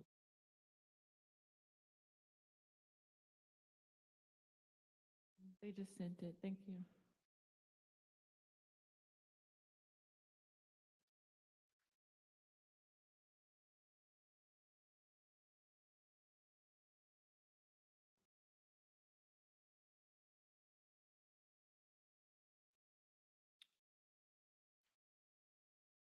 Okay, so we know that some of the logistics will be subject to change given what we just voted on, but do you want to talk about maybe the substance? So as I mentioned, we went through AB 3121, looked at the scope of responsibility or scope of work, if you will, for the task force, and we tried to apportion that throughout the remaining number of meetings that we have in the life of the task force leading up to summer of 2023. What I will note is that because we've been on blue jeans for the past several months, we agreed that we would take the whole course of the 10 available meetings set forth in the bill and assign each an in-person meeting. However, based upon the way that Chair Moore and I divided the remaining responsibilities for the task force, we ended up with only seven meetings. So we have 3 remaining unaccounted for meetings effectively. So that's something that the task force can also take into consideration. So, again, I would just refer you to the proposed schedule to look at what we are suggesting we discuss. We wanted to, first of all, begin with in the September meeting, what's now agreed to the September meeting, to discussing forms of reparations and comparative models. Because AB 3121 asks that we produce something that comports to international standard, or that at least, is drafted in reference to existing and recognized standards for reparations. We wanted to then devote the following meeting to discussing the issue of restitution and restoration. Following that, we wanted to turn our attention to the direct issue of compensation. The meetings following the compensation meeting would effectively give us enough time to actually think of our recommendations. Because what Chair Moore and I were concerned about was that we would go through these meetings and not have enough time to adequately deliberate on what we were recommending ultimately in the final report. And so we decided to have 2 meetings, what we're calling Reparations Recommendations Part 1 and Reparations Recommendations Part 2, to provide the task force with ample time to, with sincerity and with due diligence, consider what we are recommending before making a formal recommendation. Thank you.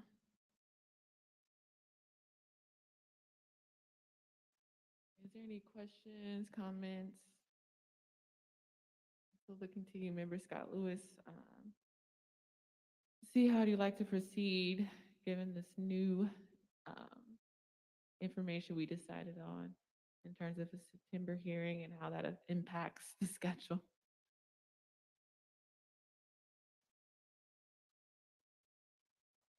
So I think one of the first things I'd like for us to consider and decide on is if the actual locations are adequately representative according to the task force's views. Meaning, are there cities, are there regions of the state that Chair Moore and I missed, overlooked, that you would like to have represented? And again, I'll add that we actually do have 3 additional meetings to which we can, assign topics and locations. Yeah. And I'll just cite the locations: Los Angeles, Allensworth, Bakersfield, Sacramento, San Diego, Oakland, and Inglewood. And there would be an opportunity for 3 more locations, as Member Scott Lewis mentioned.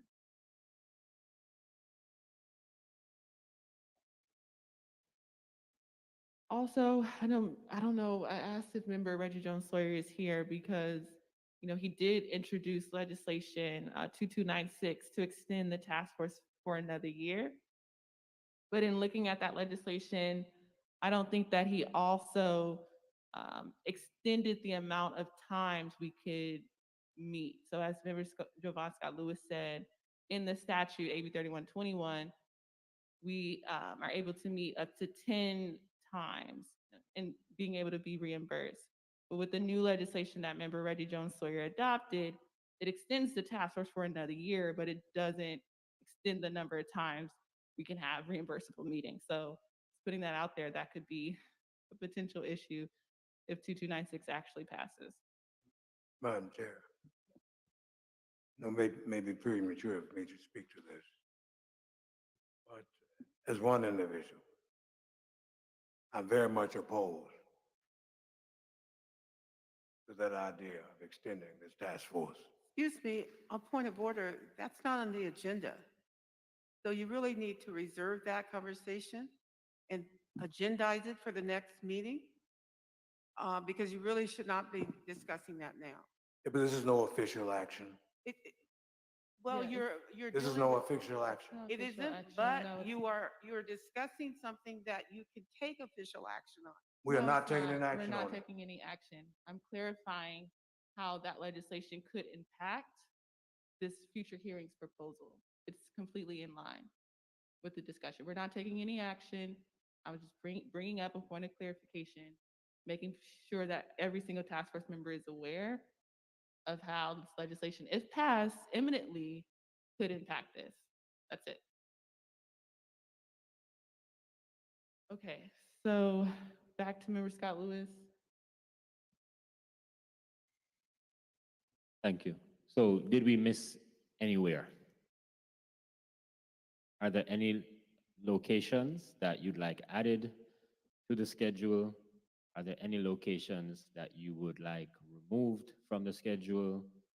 Or alternatively, would you like to reorder the locations in the existing schedule?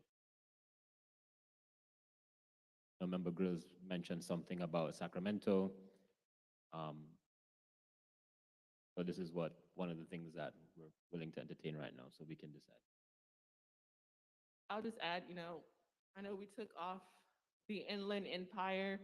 I forgot why, but, in the event that we have additional hearings, which we probably will, I'll offer as an additional suggestion somewhere in the Inland Empire, because I don't think that's present or reflected in the current proposal right now.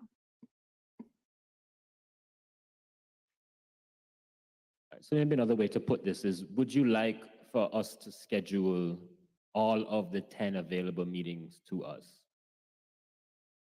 Okay.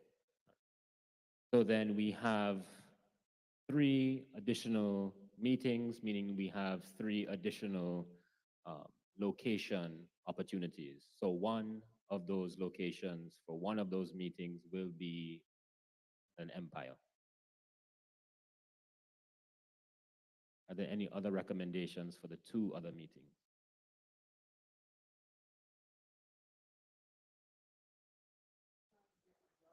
Yeah.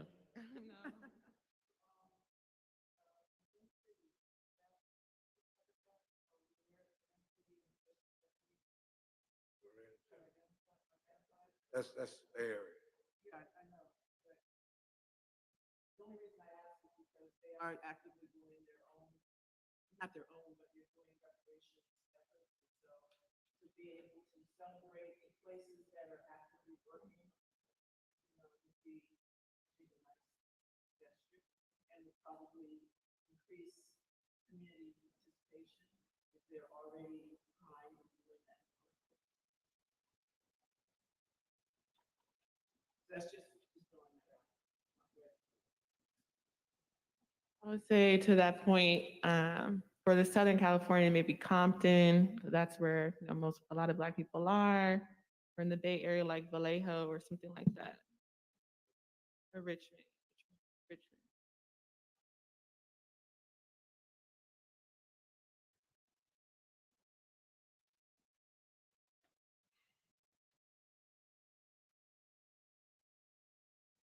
Watts is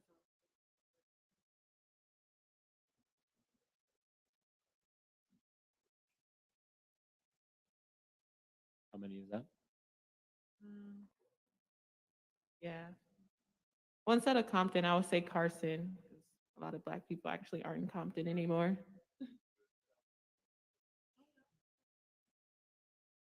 Compton, Carson.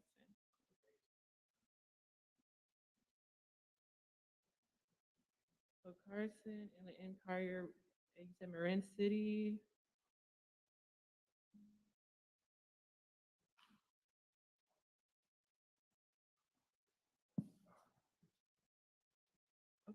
Because I think as the advisory committee, we can take away these recommendations. Yeah. Then come up with a new proposed schedule. And then what we would do is then take the top side.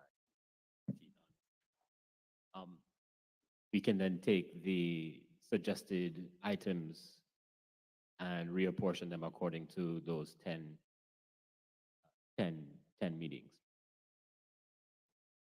can agendize approving the schedule at At the September hearing? the September hearing. Okay. And in this future hearings proposal, we alternated the hearing. So from now on, starting from September, we were proposing that the hearings would be every other month, correct? Right, but we'll have to see how we How can we schedule the 10 meeting, Oh, yeah, the before the remaining 9 meetings after September, between September and the summer. So we'll go away and do that. I mean, perhaps what would be helpful is if then the content of the meetings, if there's anything, if you look at the headings of the currently proposed meetings, is there a subject or topic that you think also needs to be added?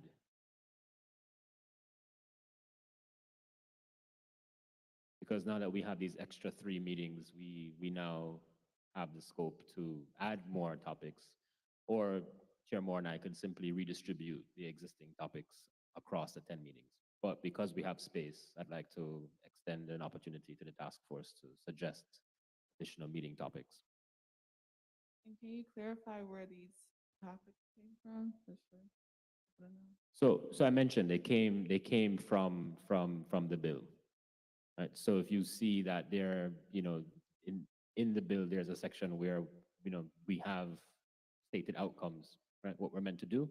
This is where those have come from. Member Gross, you recognize. I have one topic suggestion. Since we have about 5 or 6 cities and counties in the state that are also either currently doing or close to launching their own reparations effort, we might actually hold a task force meeting that invites them Perfect. to specifically address where they're at, how they're seeing what we're coming up with and doing, and how we may need to coordinate. Thank you, Member Gross. I was going to suggest that I was speaking with Friday Jones earlier, who I think is gone. We were discussing the fact that there are so many cities and various municipalities throughout the state. I mean, even here in the East Bay, you have Berkeley, you have Oakland, San Francisco, you have City of Hayward. Each are launching their own reparations initiatives, and so it would be perfect for us to also get feedback from what they're doing and to just have an opportunity to liaise with them. Thank you.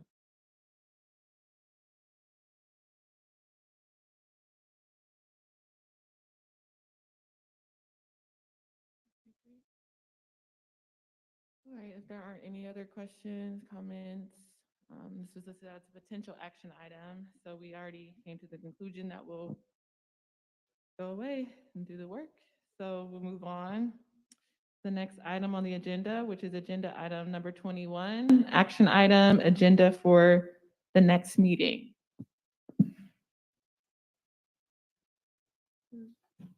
Attorney Brown? Thank you, Chair Moore. You see on the screen the post agenda for the next meeting. Again, because we are still trying to determine the availability of the task force in September, we're not actually labeling this as an agenda associated with any particular meeting date, but we'd like for you to take a look at the substance and indicate your approval or any changes that you'd like to make to the topics that are slated for discussion.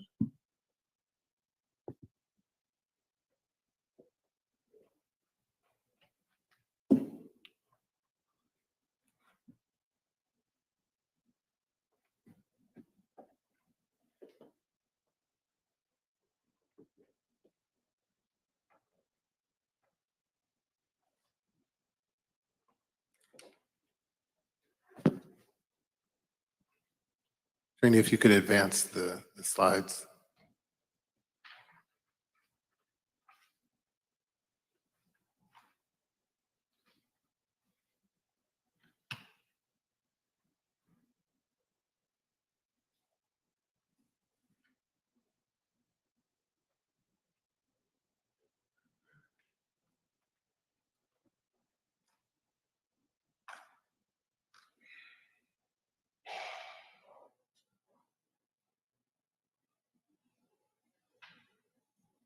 Thank you. So is there any discussion? Well, first, I'd like to entertain a motion related to the agenda, draft agenda as presented.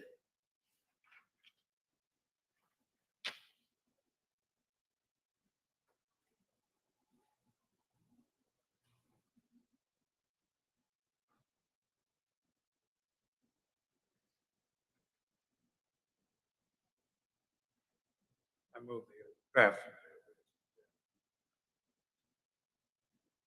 So you move to approve the draft agenda as presented. Okay. It has been properly moved by Vice Chair Brown and properly seconded by Senator Bradford that we approve the agenda as presented. However, now we'll move to discussion. But as presented, it says July. So we need to just clarify that it's going to be in June. No, this would be the September agenda. This would be the September agenda. Okay, well, June on the is- September agenda, if it's the Right. September agenda, So then then why this is is- number 4 say celebration of the report? Well, because this is the only agenda that, so prior to our discussion moments ago, this was, I think, the most information that we need had. to- So then we need to reconfigure the agenda. Yeah. The September agenda needs to adhere to future hearing proposal. And this looks like, I don't know. Okay, so you just withdraw the motion.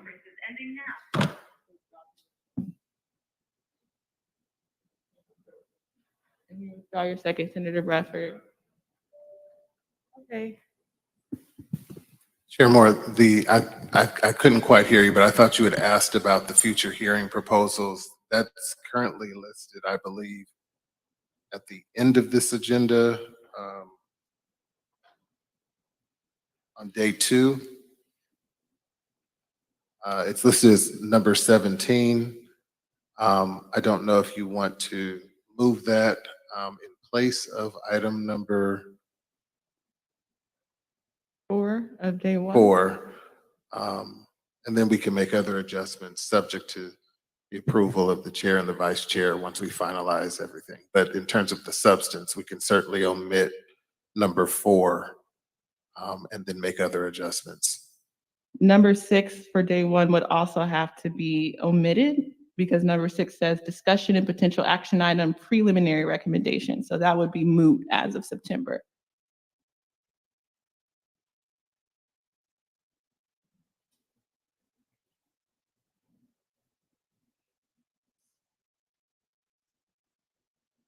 And if there are any other items that the task force wishes to include in the report, you can also suggest those at this time.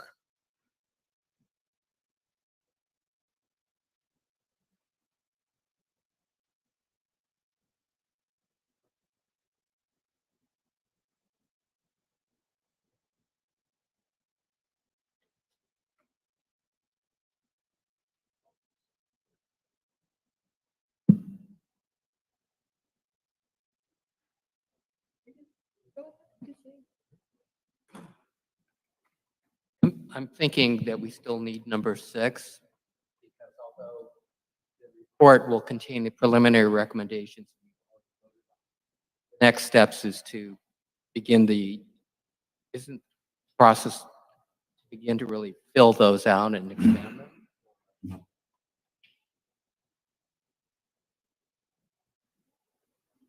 That's how I read that bullet. Yeah, that makes sense. Okay, so we can keep 6. So essentially to clarify, at the September hearing, we would be discussing the preliminary recommendations in the interim report. I mean, that's the actual commencement of the reparation discussion. Makes sense, yeah. Thank you for that. Chair Moore? Yes, you recognize. And then in our proposed schedule, we have for the September meeting, alongside the discussion of comparative reparations models, the second point is to discuss how recommendations comport with standards. So there is a context for discussing recommendations according to our existing schedule. So can entertain, well, okay, so we already decided that our next substantive hearing will be September 2022 in Los Angeles, and we ratified the subjects already to talk about comparative reparations models.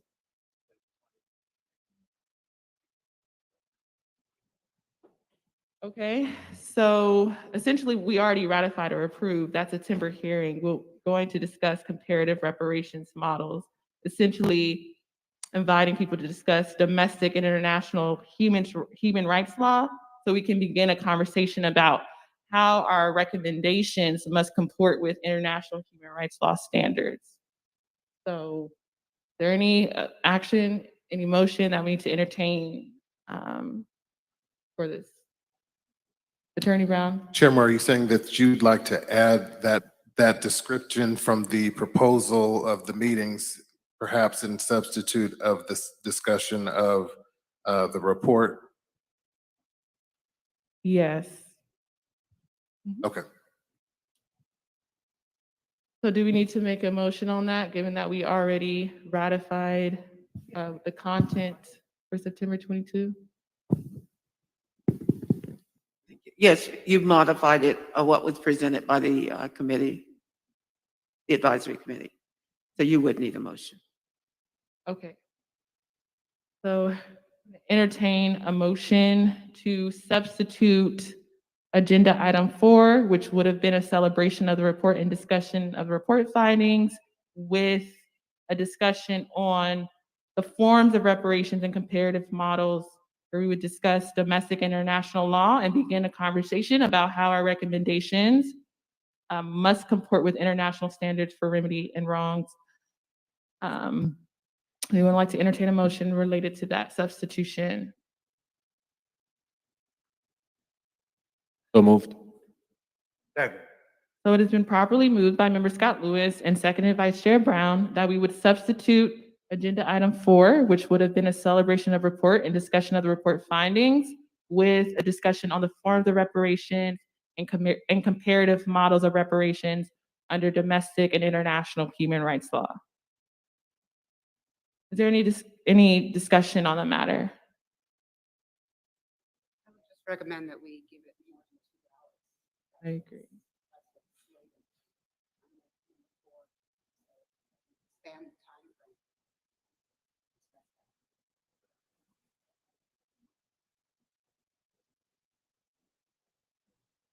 Okay, we can. Is there any other discussion on the motion that's on the floor in terms of the substitution of the substance? Okay, hearing no further discussion, I'll turn to Parliamentarian Johnson for a roll call vote. Thank you, Madam Chair. I will begin with Madam Chair. Aye. Madam Chair votes aye. Vice Chair Brown. Aye. Vice Chair Brown votes aye. Member Bradford. Member Bradford votes aye. Member Grills. Member Grills votes aye. Member Lewis. Aye. Member Lewis votes aye. Member Holder. Aye. Member Holder votes aye. Member Tamaki. Member Tamaki votes aye. Member Montgomery Stepp. Aye. Member Montgomery Stepp votes aye. Madam Chair, there were 8 members present and voting. There were 8 ayes and 0 nays. Thank you. There are 8 ayes and 0 nays. The ayes have it and the motion carries. So we will substitute agenda item 4 with a discussion on comparative models under international and domestic human rights law. So now we can deal with the timing. So Member Holder, you suggested that we extend that conversation to last for more than the allotted time as presented. I want to turn to Tamaki because item 6, discussion on the preliminary recommendations, is slotted for 2 hours. I just want to get your opinion. Do you think that is enough time to discuss those preliminary recommendations? Do you think they could be shortened to account for additional time for discussion on domestic and international human rights law as Holder suggested.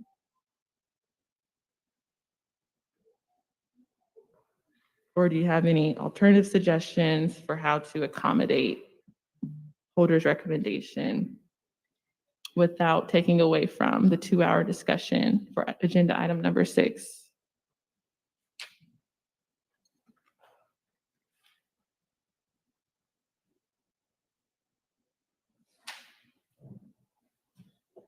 Sorry, so just on clarification, Chair Moore, the discussion basically is because we're retaining agenda item 6, how do we allocate time as between that and the discussion of the standards of reparations? Is that it? Yes, with the caveat that Holder just stated that she believes that the conversation on human rights law should be more than the allotted time of 10 to 12 p.m. Last It's because I envisioned that we're going Yeah, so I haven't thought this through. So, and I'm just going off of what the existing agenda was. So it occurred to me that the approval of the preliminary recommendations, with emphasis on preliminary, was that at some point we would take those up and begin to expand them and discuss the topics, point by point, so that at some point they'd become final. So it appeared on the September agenda. So I was wondering, well, maybe that is appropriate, but maybe it is also a question of timing and sequence. Bearing in mind that the economists are going to start with their economic analysis on housing, because racism in housing has led to evils in the other areas, including environment, including jobs, including transit, including schools, that seemed to be a logical place to start. So again, looking at it through a little bit different lens, the lens of the economists, maybe that is a better way than approaching commencing of the topic of reparations on the items listed in 6. The other consideration is maybe we need to set the standards, boundaries, and the parameters, metrics, or what has the precedence of reparations first before we then start getting into the detail of either of those items listed in 6, or how the economists are approaching it. So if the issue is a matter of threshold, where do we start and what precedents we look at? Maybe that takes precedent. In other words, we look to domestic and international, and we basically define the universe there, and then begin to unpack the recommendations. And with respect to the recommendations, we're now talking about what the actual reparations will start to look like. And then maybe we then start with what the economists are sequencing. Then as they sequence those, we're going to get to the items listed in 6. So that's kind of a roundabout way of figuring the agenda, but I think that might be going from the very broad, defining the boundaries in the universe, to then getting into the more details of what reparations looks like. And it seems to me by then we should have some guidance from the economists, start their analysis on housing as a jumping off point with numbers. And then from there, we can go into the items listed in agenda number 6. Does that make sense? Yeah, it does. Does any of the members want witnesses on any of these topics? The message I'm getting from the DOJ. Member Tamaki can start with that based on what you outlined. Well, we do need the economists to come back. I think in September, number 1. And then maybe member Scott Lewis and Chair Moore would be in touch with them in between, because a long period of time between now and September, see what they've got developed. That will in turn inform what witnesses that we would call that would then in turn support their analysis if they begin, for example, measuring the harm of housing and the destruction of entire communities by urban renewal. So some of the witnesses we've had already, but maybe they would have witnesses that would help augment their testimony on the actual monetary damages and the loss of wealth and opportunity. That might, again, I'm just sort of spinning this stuff out because I had not thought about it, but that's sort of my preliminary thinking. Yeah, I'd like to offer as a witness, we're going to discuss international human rights law, that we invite the International Center for Transitional Justice. They consult with many different entities on a governmental level regarding reparations programs. So they would be a really great expert witness to help facilitate the discussion on that. Any other? Ms. Member Holder, you're recognized. Yeah, I'm just concerned that 4 and 6 same day is too much. Yeah. I think we need a substantial amount of time to wait. Critical framework.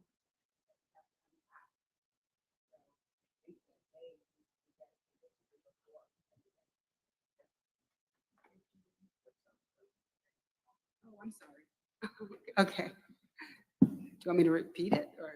I think it's okay. I think Yes, so essentially, Member Holder said she thinks that the first day for the September hearing should be dedicated to number 4, which would be discussing international human rights law standards.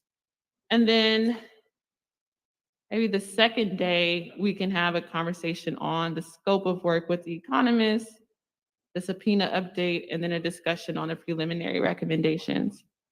So would anyone like to entertain a motion related to what we just discussed?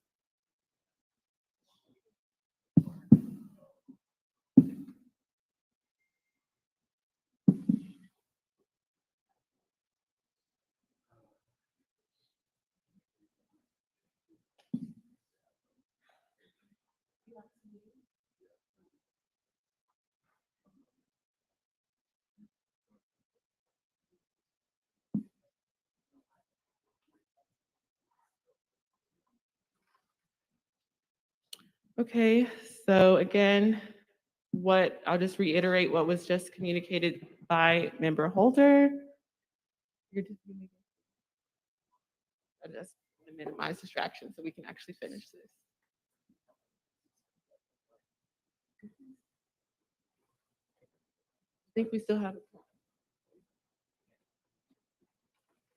Okay, so just to recommunicate what Member Holder stated, that agenda, the first day should be centralized on the discussion of human rights law, so we have enough time to discuss.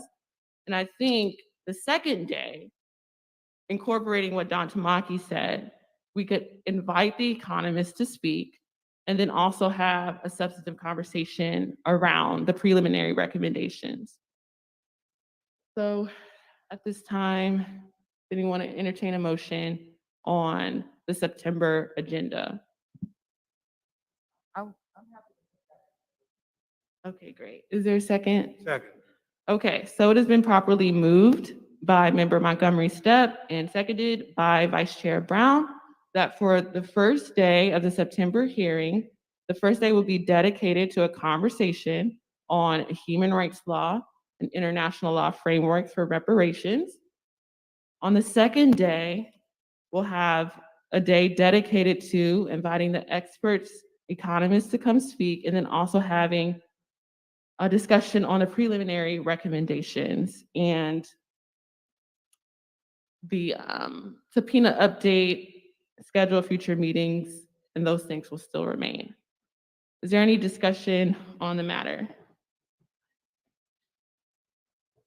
Okay, hearing no further discussion, I'll turn to Parliamentarian Johnson for a roll call vote. Thank you.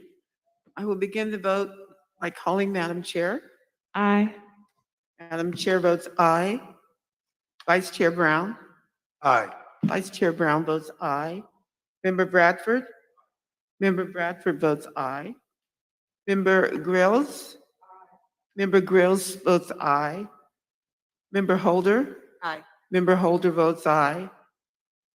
Member Lewis. Member Lewis votes aye. Member Tamaki. Aye. Member Tamaki votes aye. Member Montgomery Stepp. Aye. Member Montgomery Stepp votes aye. Madam Chair, there were 8 members present and voting. There were 8 ayes and 0 nays. Thank you, Parliamentarian Johnson. There were 8 ayes and 0 nays. The ayes have it and the motion carries. The next item of business is number 22, potential action item, unfinished business. Attorney Brown, is there any unfinished business? The only item I think is some clarification on the African American and Black terms. Yes, go ahead. One of the things we wanted to make sure was clear on the motion, and there was some discussion about this to the extent that some of the data and some of the citations reference the term Black, that we would keep that consistent with the sources from which we derived or obtained that information, and that the advisory committee that was formed can massage the changes to African American in other places in the report that keeps those parameters in mind. Great, thank you for that clarification. So, thank you so much. I'll turn to Vice Chair Brown in the event that he has any closing remarks. Thank you so much for offering this historic church for our first in-person hearing. Without further ado, Vice Chair Brown. Madam Chair, members of the task force, we are very much grateful for the manner in which you, the task force, have conducted people's business. We're looking forward to our next meeting as we continue the struggle that should have been fulfilled a long time ago for us to receive our God-given entitlement, life, liberty, and the pursuit of happiness. Hopefully through this measure that will be supported by fair thinking people, we shall reap the victory. Thank you. Safe travels. We look forward to seeing you at the next meeting. Thank you. This meeting is adjourned.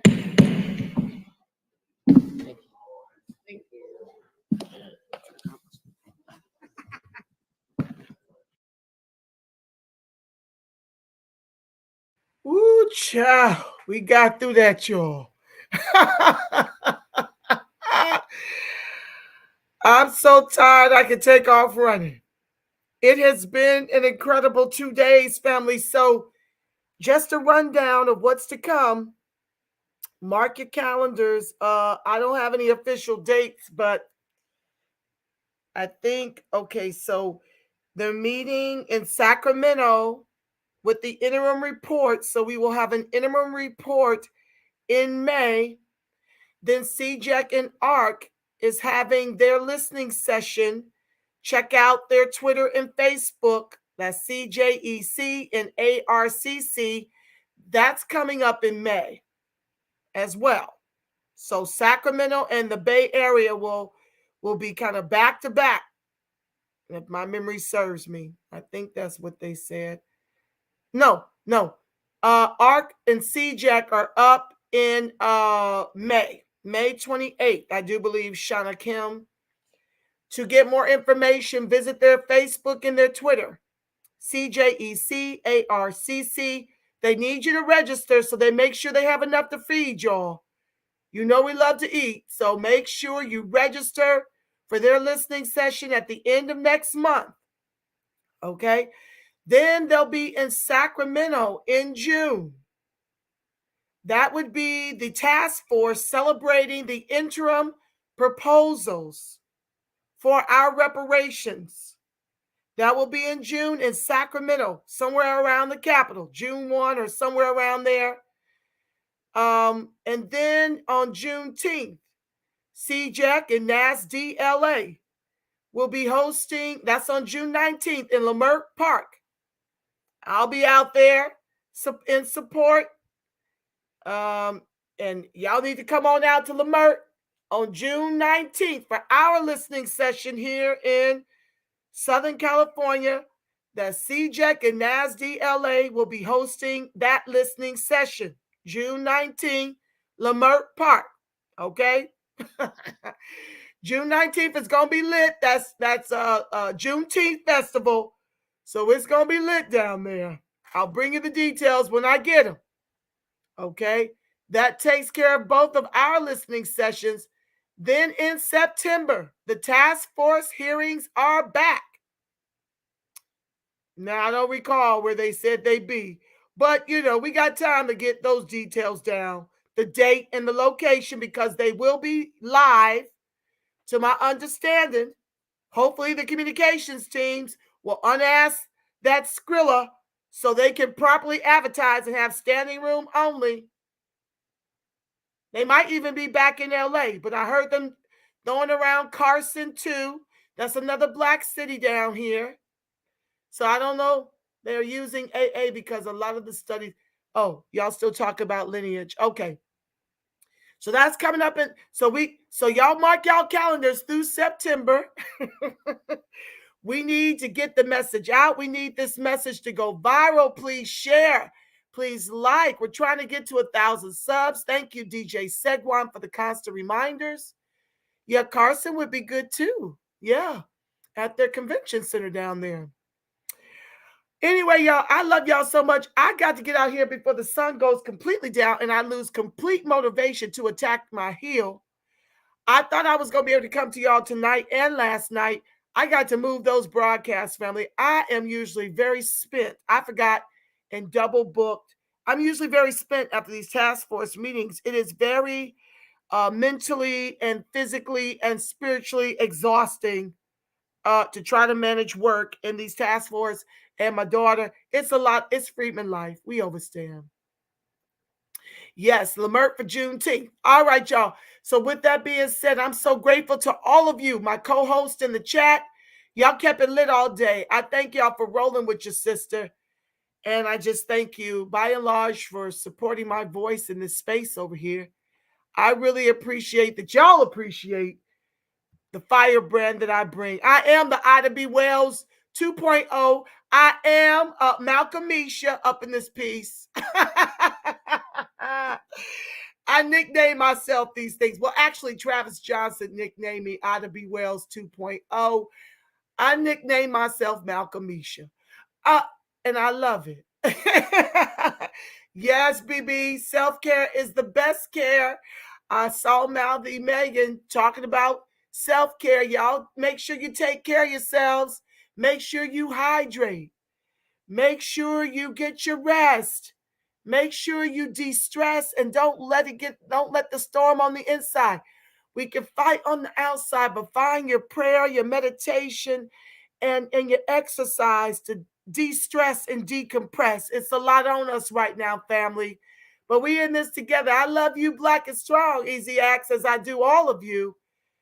I do want to pray my prayer of protection. I'm going to rebook those shows. I got one show on how we became bottom caste that I was supposed to do last night. Vis-a-vis, we became bottom caste, two of the ways, heirs property and the freedmen farmers. And so I reached out to Congressman Marcel Dixon to come over here. Thank you, Shauna. Will do. I reached out to Marcel Dixon to come over here and help me co-host that broadcast, okay? Because he will be so much fun to get into that with. He's fighting against heirs property down there in South Carolina. Okay. So I'm going to reschedule that on a day and time that he's available. Now, Monday, he's going to be rolling out. Oh, what did he tell me? Oh, Lord, he's got some huge reparations thing he rolling out on Monday. I'm going to work to stream his event Monday live where he's rolling out his reparations campaign or something fancy he owns. And then he'll come back with me on the line to talk about heirs property and what's happening to the Freedmen farmers, okay? And then I'll rebook this broadcast until sometime next week. I'm just too tired to do another one. This has been a long 2 days, as y'all will attest to. Yeah, Marcel will be on the broadcast on Monday and another day next week. We're going to be on there twice next week with the Congressman Marcel Dixon. I'm speaking a thing into existence, okay? He ain't the congressman yet, but he's running against Clyburn in District 6, South Carolina. We really need him to win. So all hands on deck. We'll have those broadcasts streaming to you on Monday and then another day per his schedule where he can fit me in for another co-host experience on heirs property. In the meantime, y'all, the light of God surrounds us. The love of God enfolds us. The power of God protects us. And the presence of God watches over us.